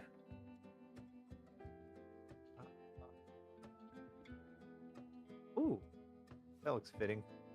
Alright. So... little kettle. If you look at your character, you'll see that there's the heart and the alcohol. The point of the game, whenever you take damage, physical damage, you lose HP, that heart, the fortitude marker. Whenever you drink alcohol, the alcohol content goes up. If the two ever meet or cross, then you're passed out and you're automatically out. Oh, cool. Also, alternately, you have a limited amount of gold. So normally, if you run out of gold, you're out of the game. But we here in FlaVR have what's known as the Starbucks rule, which is you're eliminated if you get to -1 gold.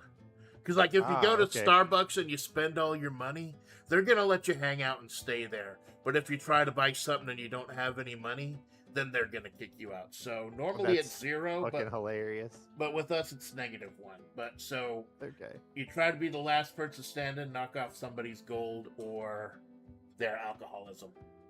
So, what we do is, first of all, I've shuffled the drink deck. And each of us starts with 1 drink face down. You don't look at it yet. Now, it's actually really nice the way that this game is set up. You look at... It shows the turn order on your character.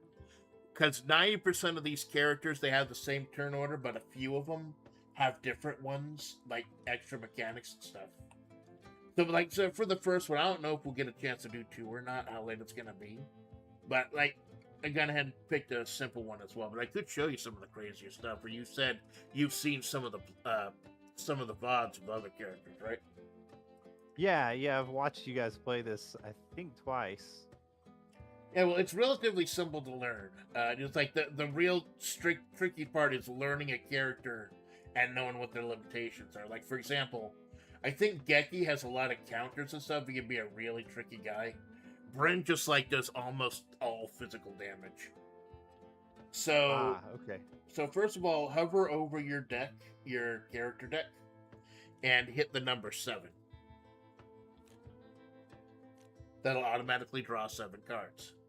Now, you see, you can't see mine, and I can't see yours, even though all of ours are face up. That's what's called the fog of war. Like, when you're playing a card game, this is like if they were actually sitting in your physical hand.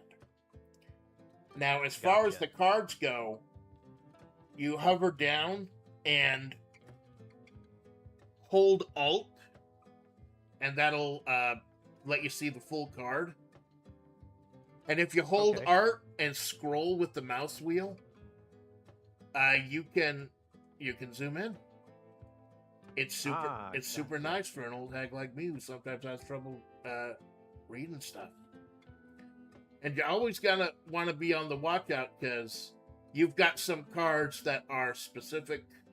Some cards you can use anytime. Some cards you can use as counters and stuff. But the basic. So let's go ahead and roll. See who goes first. R to roll and R to shuffle. So I go first. So first thing you do is standard hand size is 7. Now with any of these rules I bring up, I have the caveat that certain characters may have different rules or cards that affect it, but usually your hand size is 7. So at the beginning of your turn, you can discard anything you don't want and then draw your hand back up to 7. So I think Okay. no, I'll keep that. So I think I'll keep everything I have for now. And then if you don't want to like do that, you just go ahead like if you've got more than 7 cards in your hand, it doesn't matter. It's just you can only draw up to 7. Like I've had people with 13, 14 cards at the beginning of their turn. A lot of options, but they didn't have to like get rid of them or anything. Gotcha. Okay, so the next step after discard and draw is action. You look at the card, there is a little line under the name of the card. Whether it's a gambling card, sometimes card, anytimes card, action card. You don't have to play an action if you don't want to. And sometimes you don't have, like I don't have an action card, so I can't play an action card. So I'm going to pass. So next is buy drinks. This is a little bit of a misnomer because we're not really quote-unquote buying the drinks. What we do is just take one drink and choose another player. Obviously, PvP is just going to be you. But that's where the bullying aspect comes in when you're playing with 5 or 6 people. If you're winning, you might just want to give them a whole bunch of drinks. Oh, Now, funny. Okay. on your turn, you pull out the top card, just the top one, of your drink deck, and you flip it over with F and drink it. Okay, grog with chaser. Now you see that little plus symbol. If that plus symbol comes up, you have to drink the next card in your stack as well. And the next one, and the next one, etc. But I don't have any more, so this just stops here, and I'll just take the 2 alcohol. Okay, and then you discard it here. Now, it's important to discard the drink cards when you're done. Oh crap, I forgot to turn turns on. Oh, it's gonna be fun. Try to find it again. Menu. Configuration. How do I turn on turns? They're supposed to be a specific way. Because there's a lot of stuff in here that's automated.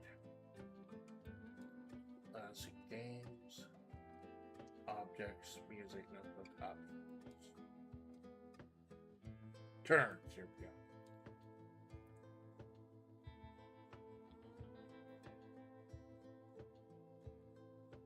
Unless that is the little box there? Does it say it's your turn right now? The little box thing.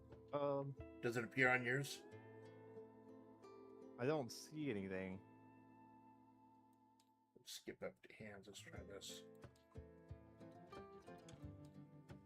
Oh, here it is. Got to turn it on. There it is. Because there's a lot of stuff that's scripted, like there are events and stuff that automatically, when you hit the button. But I'd like to turn it Okay. on because if we start gambling, we're gonna forget whose initial turn it was. Gotcha. So there are rare occurrences where, when it's your turn to drink, you may not have any drinks at all. It's rare, but when that happens, you sober up and you lose 1 alcohol. Okay, so you're Okay. already winning. So starting off, if you don't like anything in your hand, go ahead and discard it, and then draw up to 7. Okie, let's take a look here.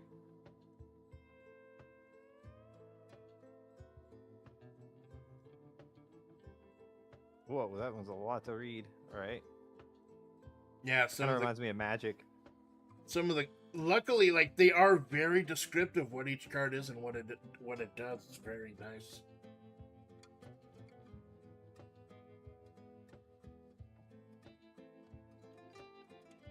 Oh, that's kind of dirty. All right.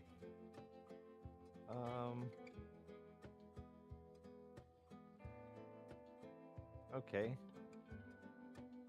So I don't think I'm gonna discard anything. So do I just move the little token guy over? Oh no, you don't do you only move the token over when you take damage or you take alcohol. Ah, gotcha. So your Okay. next thing is, like, if you have an action card, if you have an anytime card, obviously you can play that anytime. But now you have the opportunity to play 1 action card. Gotcha. So I don't have any action cards, but I do have an anytime card. All right. So where do I throw it out at to play it? Just right here? Yeah. This is your discard pile, or either of these two are the discard piles. Okay. Right here, I just set it. just like right next to your drink deck, because Gotcha. when your character cards run out, you go ahead and reshuffle them and use them again. Pick a player, they pay you 1 gold. Ooh. So You know what? I won this in an arm wrestling contest. Oh, nice. Use this when you're about to lose gold. Take it from the inn. So the inn is essentially the bank. This slot machine right here, that's the inn.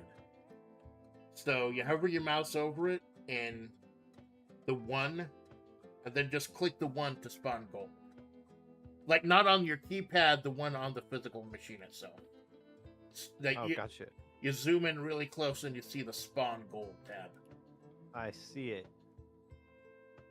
And if you need to pay gold to the inn, then you just drag the coin on there and it'll automatically drop it off. So you still get your Okay. gold, but I don't lose any. Gotcha. And the reason to bring it up is because if we go through the whole drink deck, which is a lot more feasible when 5 or 6 people are playing, after you go through the whole drink deck and need to reshuffle, that's when you need to quote-unquote pay for drinks. And every single player has to put 1 gold in towards the drinks. Gotcha. The first okay. round's on the house, though. Okay, so there's So then you just pull one out of the drink deck? Or, oh, I guess I have one. No, now you order drinks for someone, so you take the top card of the drink deck, keep it face down. Oh, that takes Now, the whole thing. this is How do you we- take one? So it's weird. It's quick, like tap then pull. Okay, gotcha. Tap then pull. If it's quick, it'll only take 1. But if it's slow, then you can Got take it. the whole thing. Okay, just drop it right there. And all right.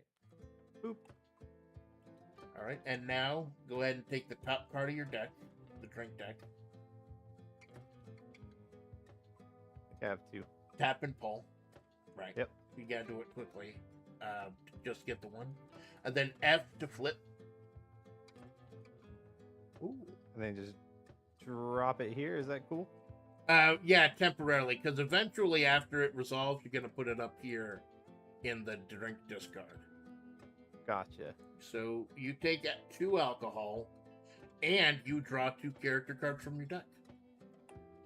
So then I would move the alcohol guy over Right. here. Right, Yeah? move from 0 to 2, and then hover over your deck, the green one, and hit 2 on the keyboard. And that'll draw 2 right there. Nice. Now, here you go. You're looking woozy. This stuff helps me in rough seas. So, pay me 1 gold and you lose 1 alcohol content. Yeah, you treat the gold just like the cards. Gotcha. And then lose 1 alcohol. Right. Back to 1. All right, cool. Okay, now I put the drink back in the Discard deck. I mean, we're probably not going to get through the whole deck, but like if we get 5 or 6 people playing, you are. Although, when we play, sometimes we'll have like 3 decks going at once, so we may not get to the bottom of it. Gotcha. All right. And Okay. now that was your drink turn, so now you're finished. Go ahead and collect the box. Oop. All right, my turn. So you see, like, if you go into a 5, 6, 7 person game, if you're low on cards, it gets very dangerous because people know you're probably not going to have a lot of counters and stuff. Yeah, this really reminds me of Magic. A few extra steps. Yeah, but I like guess a few less. you don't have to mess with mana or creatures or everything. It's just PvP. It's a little bit more like Yu-Gi-Oh, I guess. Even though there's one character who literally plays traps. Yeah, for sure. Holy crap! Oh man, Yu-Gi-Oh, it's been forever. I still don't have any action cards. So here, I'll just play this. Tip the wench. Anytime card, pay 1 gold to the inn. Okay. So Just drop it and pull off 1 and drop it onto the slot machine. oh, just like over here. No, the slot machine up here. The inn. The inn is essentially the bank. Okey-doke. That makes sense.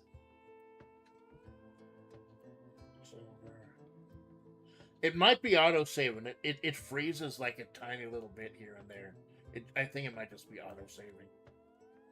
Just in case like there's a big crash or something. We're still waiting for them to upload, like the Kickstarter for Season 10 just went out. I'm waiting for them to upload that stuff. Definitely want to do a stream of that when that comes out. Some interesting characters. So, Oh, for sure. Oh, we get an item, a drinking contest. So each player takes a drink from the drink deck and drinks it. Now I want to make a specification. Now the little plus symbol, that means a chaser.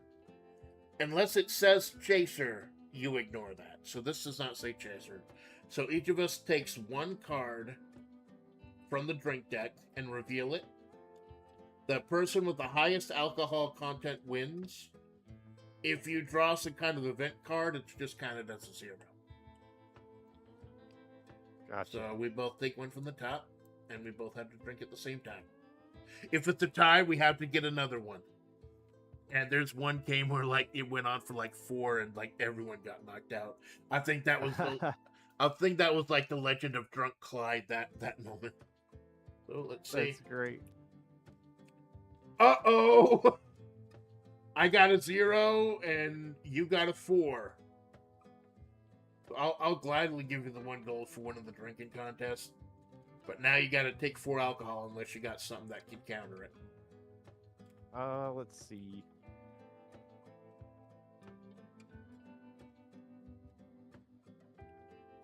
So that here?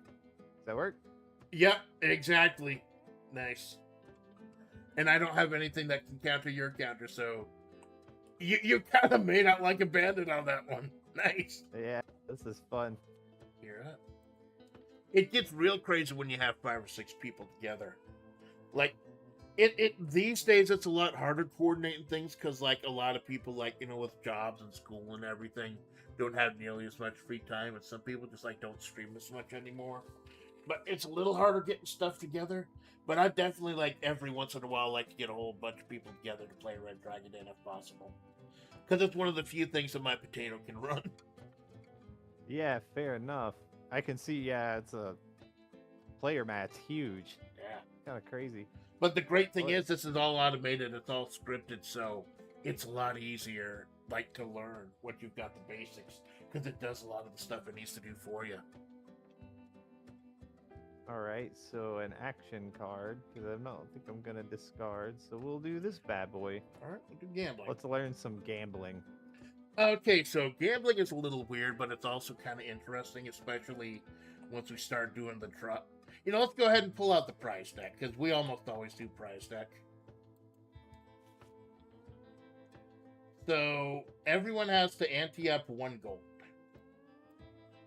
And what you do, you put the gold here on your character picture. Okay. You know what? I got this in an arm wrestling contest. It was the other arm. It was a completely different contest.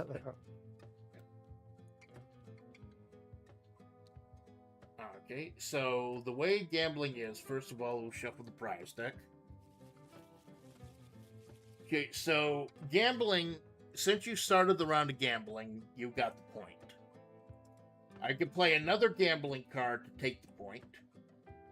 There's also winning hand, which means you automatically take the point. The other person can only take it by cheating.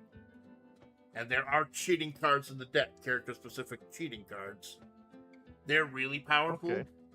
Problem is, some characters have cards where if they catch you cheating, they automatically win. So, like, cheating cards are powerful, but they could be countered as well. But it's basically like, if you take control of the round at gambling, you take the point. Last person to take the point wins. And since we play with prizes, we'll see what kind of beautiful prizes we're going to get. Rose-colored glasses.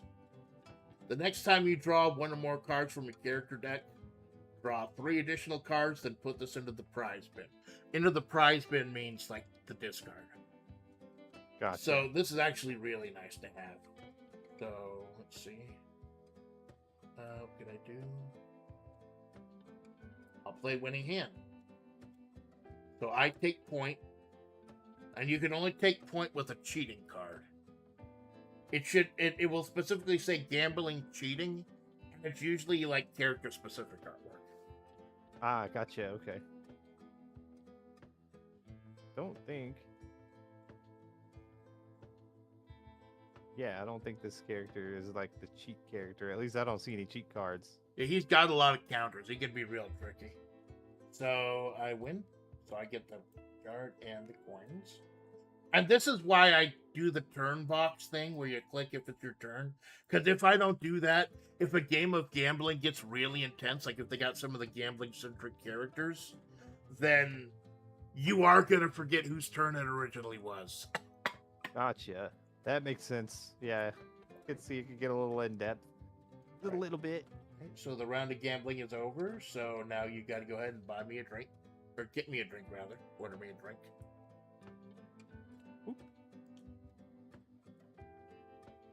Right, now go ahead and drink the top card of your drink deck.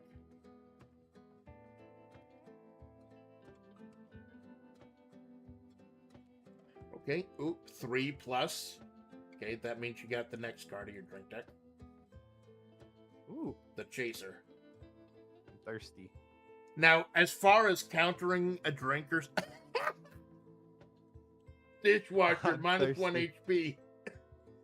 HP. When it comes to, no. like, how you played Ignore a Drink and its chasers are all considered one drink. So if you had that Ignore a Drink card, you would, like, ignore all of these.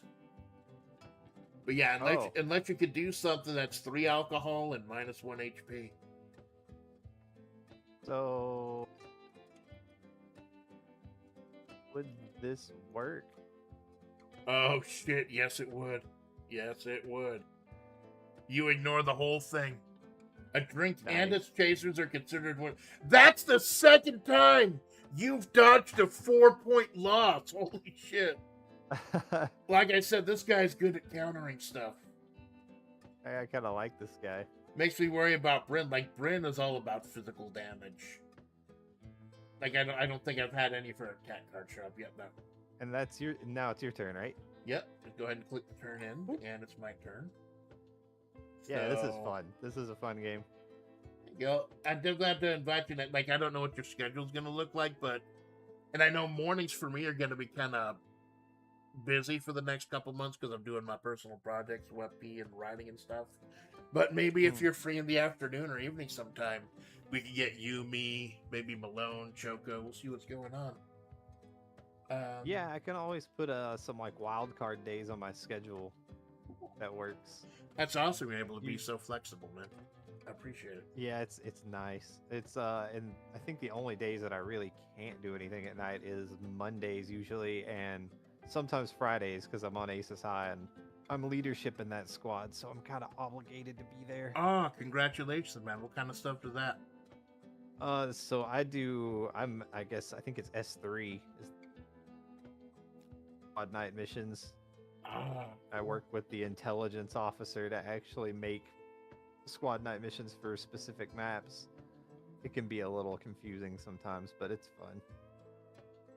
they don't It's know fun. that the commander of tactics is secretly a cat boy. Yeah, Cat Finboy. They have no clue, and I will be damned if I ever let them know.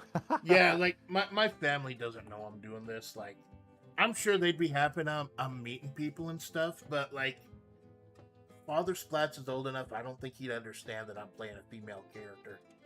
Although, Yeah. I do make it like I make a distinction. Like Amanda's more of a character. Like I think maybe I see the dissonance between the VA and the character a little differently because I'm a writer and I see them as characters. Like I'm a male VA voice and a female character. A lot of people, VTubers, just like see them as extensions of themselves. So Yeah, that's for kind of sure. all different types of perspectives. It's great. All different It's types true. of views. So I drew up to 7, and then I went ahead. That kicked off the rose-colored glasses. So now I got 10 cards. Let's see what can I do. 10 cards. Do I actually have any action? Oh, I do have an action card. Good. I'll go ahead and limp in. Oh, watch it! Loose cannonball. 1 fortitude. Now you might want to check your deck. He probably has stuff that can counter loss of fortitude.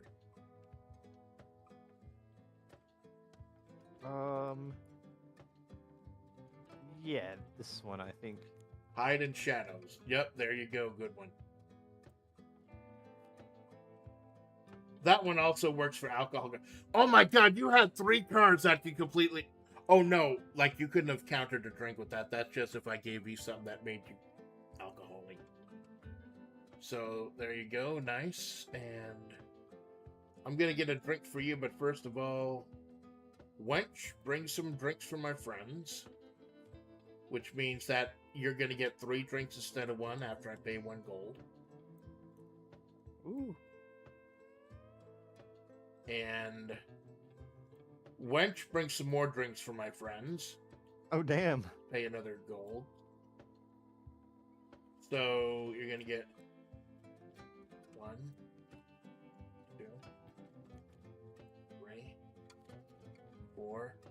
Now you only drink 1 at a time, so that's not gonna matter unless there's a lot of chasers in there. Like one time when I was playing as my main, Samantha the Bookie, I got knocked out because I had like 4 chasers and I got like 10 alcohol in 1 turn. Damn. So there is that little check and balance there at least. Let's see what is mine. Light ale, just 1.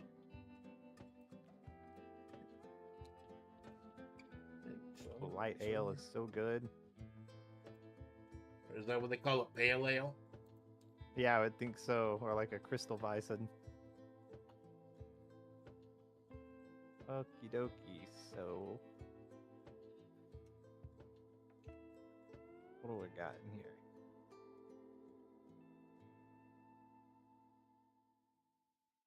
So, discard a card and then draw a card, yeah? You can discard as many as you want and then draw up to 7. Okay.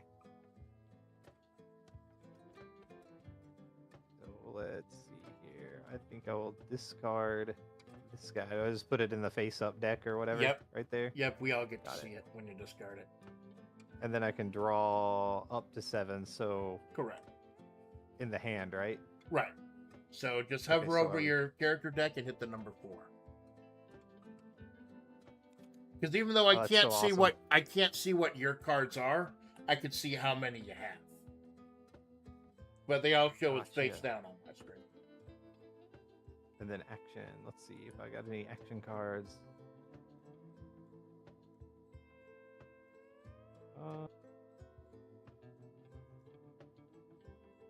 I think we'll just play this little guy. Ooh, round of gambling. Let's see.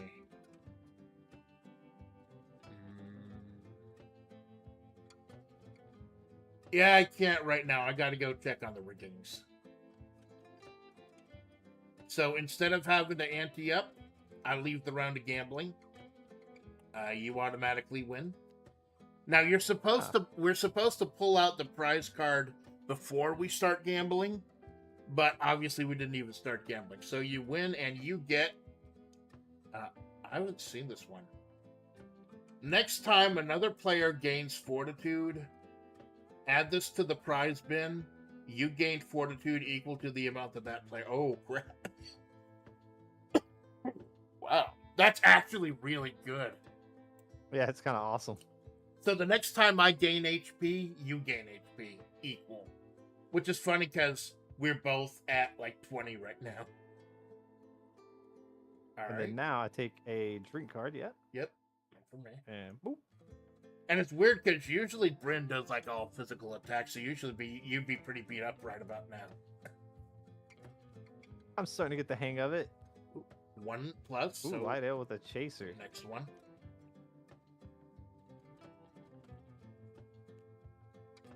Ooh, orcish rotgut. So that's 1 alcohol and then -2 HP. Okay, 1 alcohol. Yoop, yoop, yoop. And -2. Right. It's actually really good that you can like scroll in and up and down with the move with the mouse Oh wheel. yeah, that's It's so very helpful. useful. Being able to move the whole And- thing in 3D. That is, I guess I should move these over here now. Yep. Hey, get in the pile, you. All right. So let's see what I can do. Yeah, I draw 1. I think I'll keep the cards I have for now.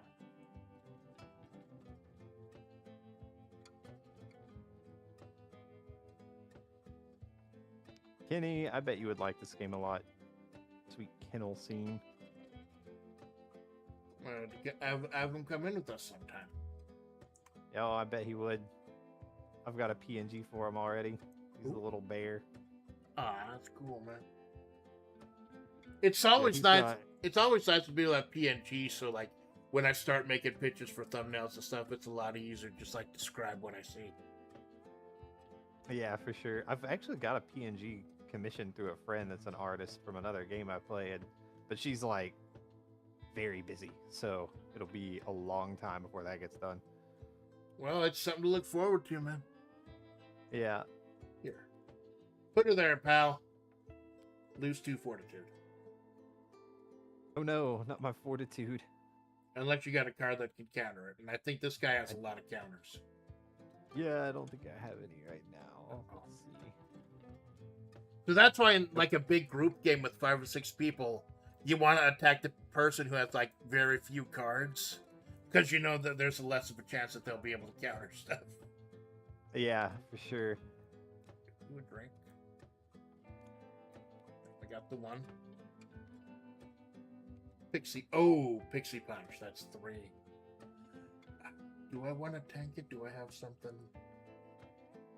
Yeah, Bryn's not an alcohol character, so I don't think she has a lot of stuff that can counter drinks, so I'll just have to take it. Alright. Now, something that's cool, I'll show you. Look at the character mat up here with where you put the gold. If you zoom in, it shows you your HP, your alcohol, and the green number is your differential.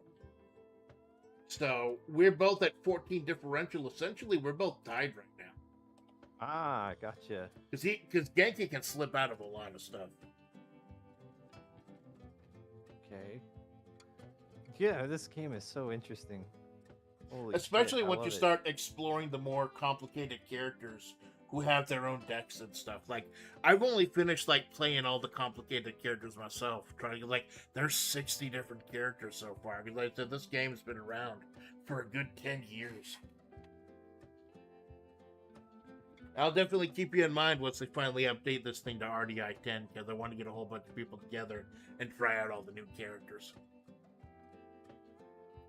Yeah, for sure. I'm super interested in it.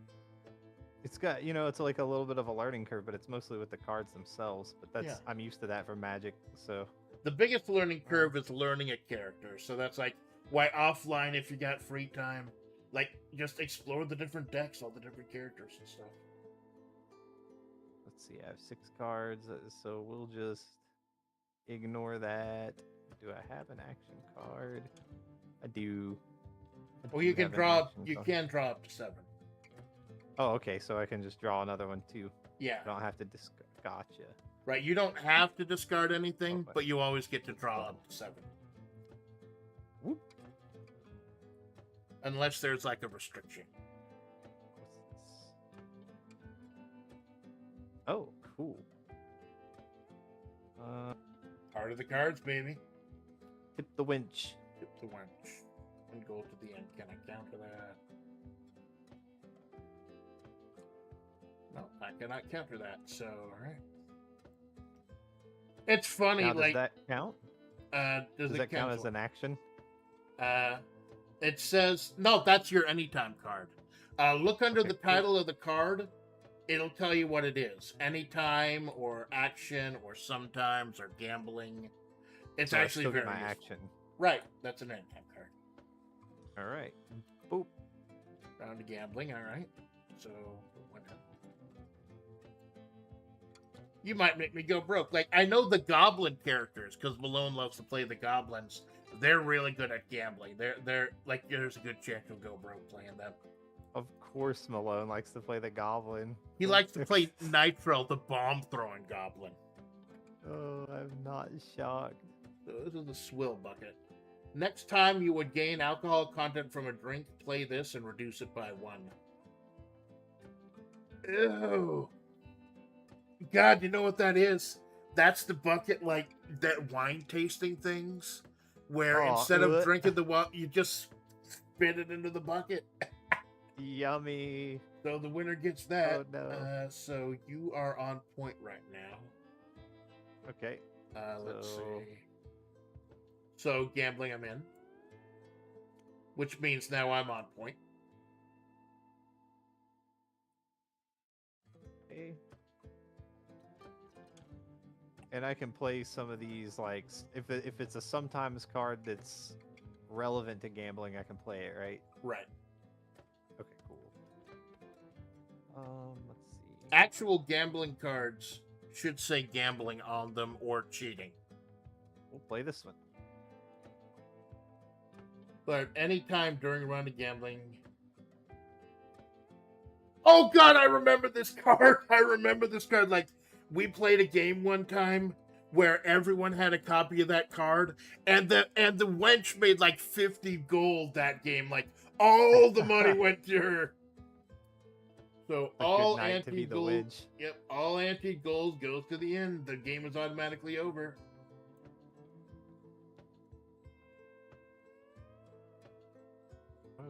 Okay, so now I guess this just gets discarded then, since nobody won. Yeah. Nobody gets to drink from the swill bucket. What a shame. Yeah, thank God. I had to get rid of that. To get rid of that bucket. Yeah, it's a little gross. I don't like that. And then now, whoop. Now I drink. Yeah. Whoop. Morning Splash. Hey, what's up, Malone? Good news. I got another guy might be interested in doing Red Dragon in with us sometime. You should watch us play tank chess, though. I might want to play tank chess with you sometime, Malone. Because you've whipped my ass in chess, and I know you can whip my ass in tanks. Okay, so this is interesting. If you are up to the challenge, take 2 drinks from the drink deck, which is the one at the top left of the screen.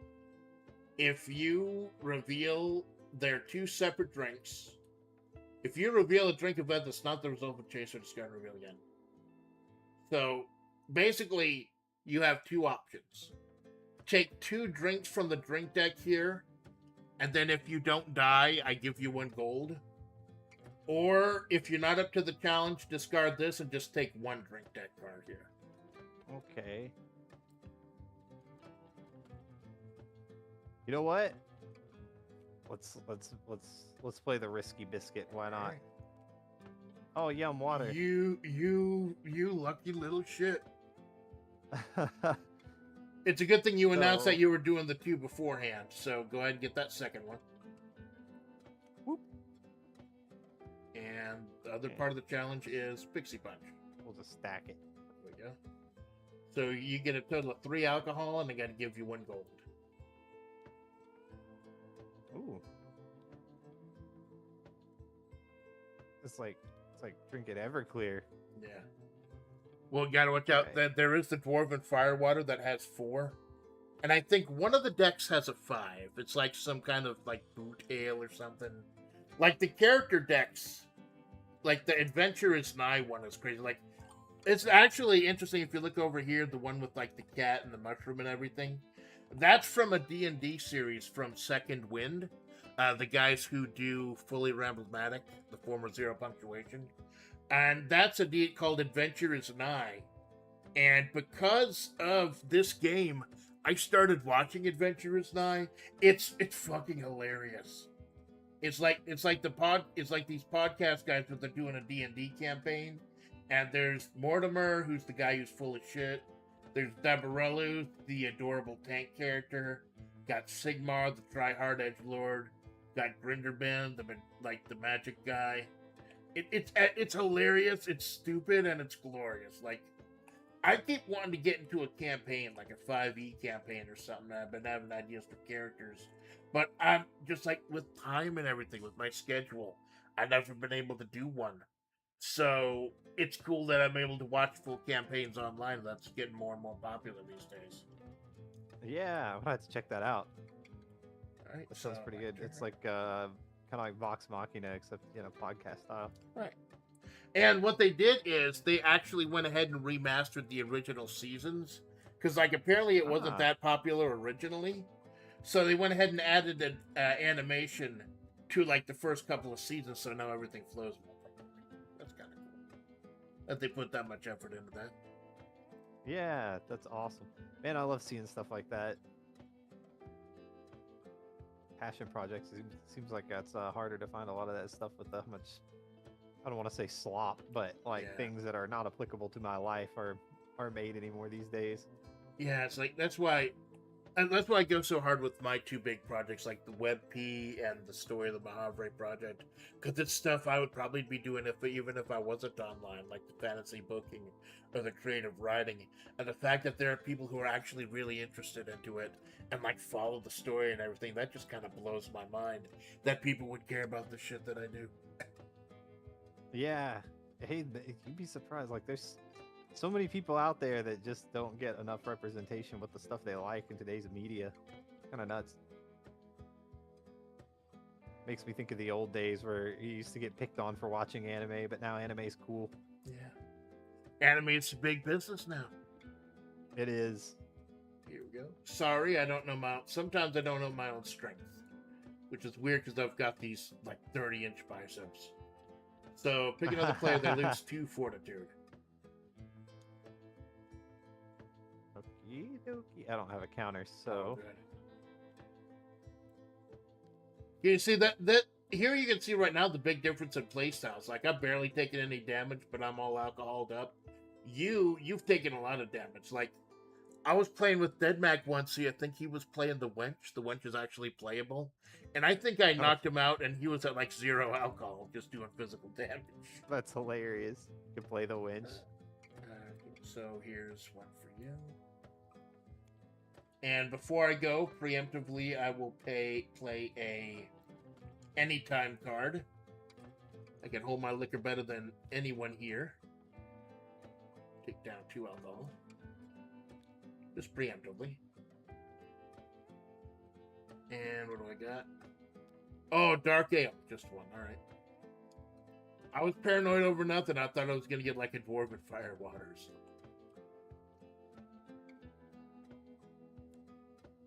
You're up. Okay, so I need to pull 3. Whoop.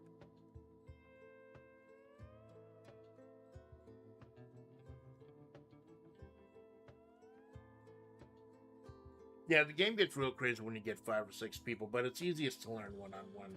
Like, I gotta do... Like the way I teach people stuff, like I do training at my job, like I've been there so long, they actually expect me to teach people how to do stuff. And I figure that's just like the best way to do it is hands-on. Like I can tell you how to do it. I can get you spreadsheets and documents and stuff, but until you're actually doing it, like it's not gonna click. Yeah, I learn better doing it, like Uh-oh. actually doing something than I do even watching. Pick another player, they lose 3 fortitude. Oh no. Oh no. Stop hitting yourself. Stop hitting yourself is hilarious. Oh my god, Oh, that's no. him in the picture! That's It Genki is in him the in the picture! picture. So, do you have anything that can counter fortitude loss? Or counter the card Let's itself? see. No, I don't think so. No, I don't think so. Hoisted So by I'm your own punching petard! Yep. Yeah, I'm punching myself. Where did the alcohol go? Right in your fucking drink. That's where it went. That's what I love about Red Dragon is like if you got a bunch of people going like you can have like 3, 4, 5 counters and then just resolving all of that, just like crazy shit going on everywhere. It's great. Like Yeah, especially when you fucking get to the fun. more complex characters. So let's see, buy a drink. And then drink. Flip. Oh my god. Plus a chaser. So that's How much one. is that out the gate? 1. 1. Okay.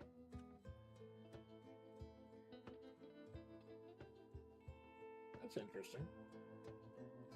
You may pay 2 gold to the inn. If you want, then you will take 1 alcohol, but you'll also get 4 HP back. Yeah, I think I want to do that. Okay, so fuck. So pay 1 gold. So you take 2 alcohol, but you also get 4 HP. You Okay. lucky bastard. That's like the one thing Bryn is alcohol. good with, and you just countered it.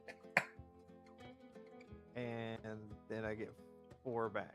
Right. 1, 2, 4. Okay, yeah. That's why I like using the later drink decks, because like they've got more like complex drinks and stuff, more interesting effects. Oh shit, wrong button. There we go. Alright. So you have the option to discard and draw. I find most of the time that I don't discard anything. Unless like I'm playing against someone who's got a very specific play style. Let's see.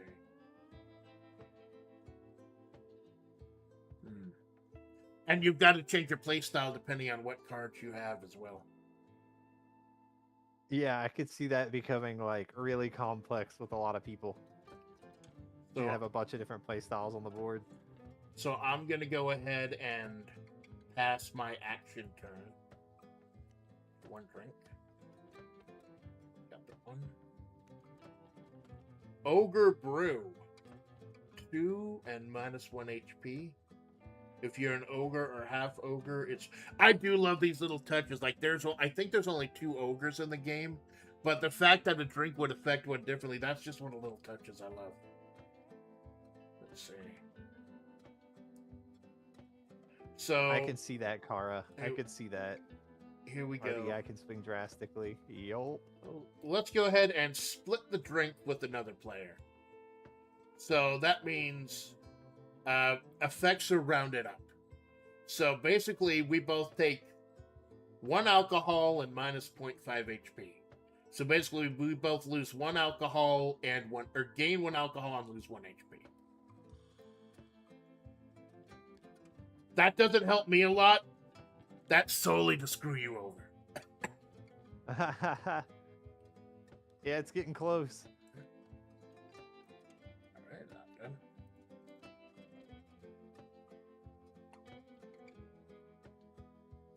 I don't think there's anything worth. Maybe after this, I'll teach you to play Love Letter too. That's a lot faster. That only takes a couple minutes. We'll see how we feel when this is over. This could go long. This could go short. Yeah, it's getting there. I get you. Love Letter's probably better with 3 or 4 people, so maybe another time. Boop. Pick another player. They lose 2 fortitude. Oh, how did this get stuck in your back? Oh no. Or what? Please don't have another hitting yourself. You messed with the crew. You messed with me. Oh, this is a good one. In a group game, so this is one of those cards that's specifically for group games. So you would take 1 fortitude damage for every affected player. So right now you just take 1, but I'll still take the 2. But in a game where like you've got someone who does a group attack, like 1 damage to everyone, if I play that, you're taking 1 damage to everyone you hit. So like the mood changes completely depending on how many people are playing. That's one of the more like group oriented cards, but it's better than nothing. Yeah, for sure. I gotta remember, as soon as I gain HP back, you also gain HP back with that the drink card you got, or the prize card. Yeah, there you go. Pull this little guy out. Flip him. Grog. Ooh, yum grog. Are there any ogres in the game? I know there's one. I believe Serena the Pious is an ogre. No, I think she's an orc. There's at least, I think, 2 ogres. I kind of get ogres and orcs mixed up. I know, like, with the orcs, there's the Serena the Pious, and then there's the Starbucks guy. The Starbucks guy. Yeah, the Starbucks guy's cool. His mechanic is that he's got a mix-in deck where he can taint people's drinks with like extra stuff. Oh shit! I could see that being pretty useful in a very big game for sure. Yeah, the difficult characters. Oh yeah. They're not difficult because they're good or bad. They're difficult because they're more complex and like their own decks. But if you learn how to use them, they can be destructive. Like my main is Samantha, the bookie, like the wrestling booker. She has a deck where if she starts a brawl, she draws a wrestler, and that wrestler automatically does damage or something. And the more brawls she starts, the more perks she gets because she's a promoter. Ah.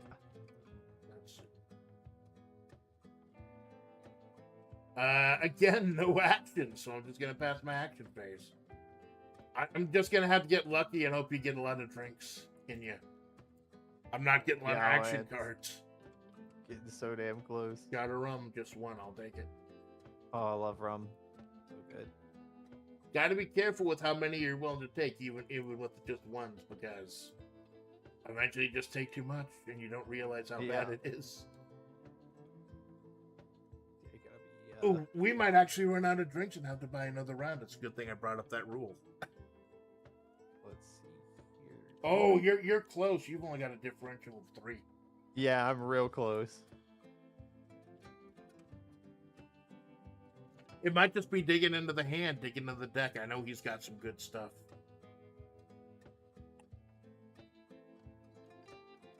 What do I got?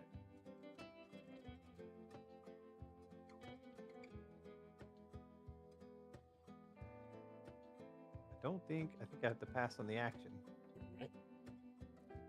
Remember, there are some anytime cards. You can play them anytime when you want. Yeah, I don't think I have any. Nope. Pretty much all of them are sometimes cards.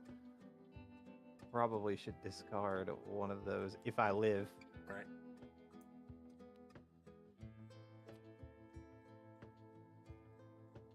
Uh-oh. Oh god. Can you do anything about this? I think I'm dead.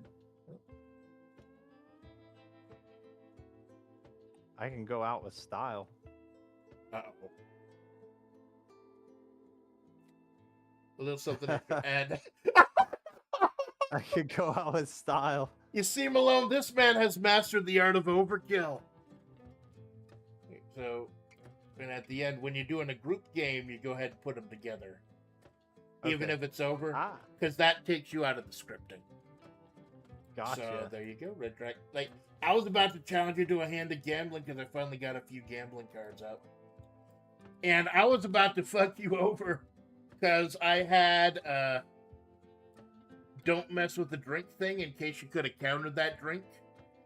And then I don't think so. I don't think so is essentially fuck you. Like stop everything. But yeah, that's Red Dragon Inn. Like I said, next time we play, next time it may group or something, we do the more complex characters. But it's easiest to learn the game with the green characters. But yeah, like if you're interested in following up, like just you could take this whole module, just explore the characters and stuff, explore the different decks, and see what you might want to do next time. And I definitely want to take a closer look at tank chests. I feel like I fucked up so bad. I need to redeem myself sometime. Next time, I'm definitely trying to redeem myself and like not move directly into the line of the fucking tank. I feel like such an idiot. Setting up like flankers like that is I guess that was the one strategy I was thinking of the whole time. I was like, maybe if I could just like block off some of these corridors with a long shot, it would work. It paid off. Yeah, if I had just not moved my full, if I had just stepped one spot away, I could have probably gone away with it. But nah, I had to be me. Like, well, that's what chess is, and that's what war, like tank war is. Like, you gotta be careful. You gotta watch the whole thing. Oh God, it's like War Thunder, man. You're everybody has vision just directly in front of their face, and if you happen to, it's just like T-Rex vision is the best way I describe it. Instead of based on movement, it's only what's in front of you. So if you can set up on the side of someone, it usually goes pretty well for you. Yeah. But I know a lot of my guild members are, I think one of them actually had 4 codes for tabletop, and he was like, you should have just told me. And I was like, well, just give them out to the rest of the people in the guild, and we can start getting down on it more often. So I swear this is one I'm going to bring up. Yeah, Tabletop Simulator is probably the best like, you see a lot of the game, the fucking friend slop that comes out for like $5. People play it for a month and then never touch it again. Tabletop Simulator is the, like, if I gotta say, like, I'm not being paid by anything by them, but fucking should be though. If there's one game as a streamer that you want to pick up to like collab with, it's Tabletop Simulator. And even if you've passed on it in the past because of how chunky it ran or how slow or unresponsive it was, ever since they changed to the Unity update, it runs so much nicer now. Give it another look, definitely.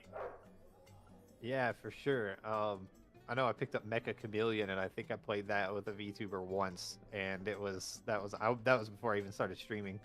But then it was like, now it's a done deal. And also, like, hackers became a problem pretty much instantaneously in that game. I don't think anyone's going out of their way to hack Tabletop Simulator. Yeah, because like there's no like leaderboards or anything. It's more of a utility than an actual game. But like, I picked up Gambling with Friends, and I think I've collabed with it like maybe once. I need to watch the tank, but yeah, you do, man. That, like, I will put you, Malone. I'll give you the link to the tank chess. It is very interesting. I'm just dumb, but y'all do that when you turn on this channel. Oh God. Yeah, I think we'll go ahead and call it there, man. It was almost 3 good. hours.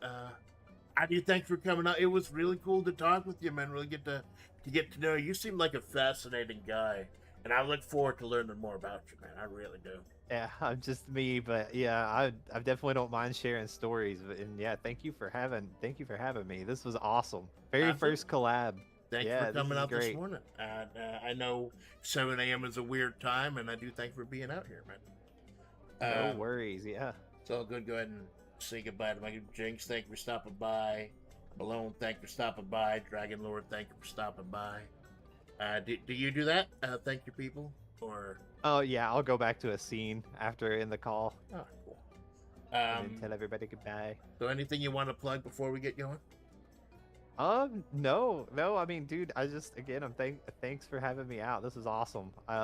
First time playing Tabletop Simulator 2 and first time collabing, so that's 2 firsts in one throw. Like, It was an awesome experience. so you definitely want to go to the workshop section. Look at any board game you grew up playing or any board game you've seen on. It's probably on there. It is great, man. Awesome. Great. Thank you so much. Absolutely. Thank you for hanging out, man. I am your faithful Amanda Splats, and this is the Amanda Splats Project. Y'all have a good day.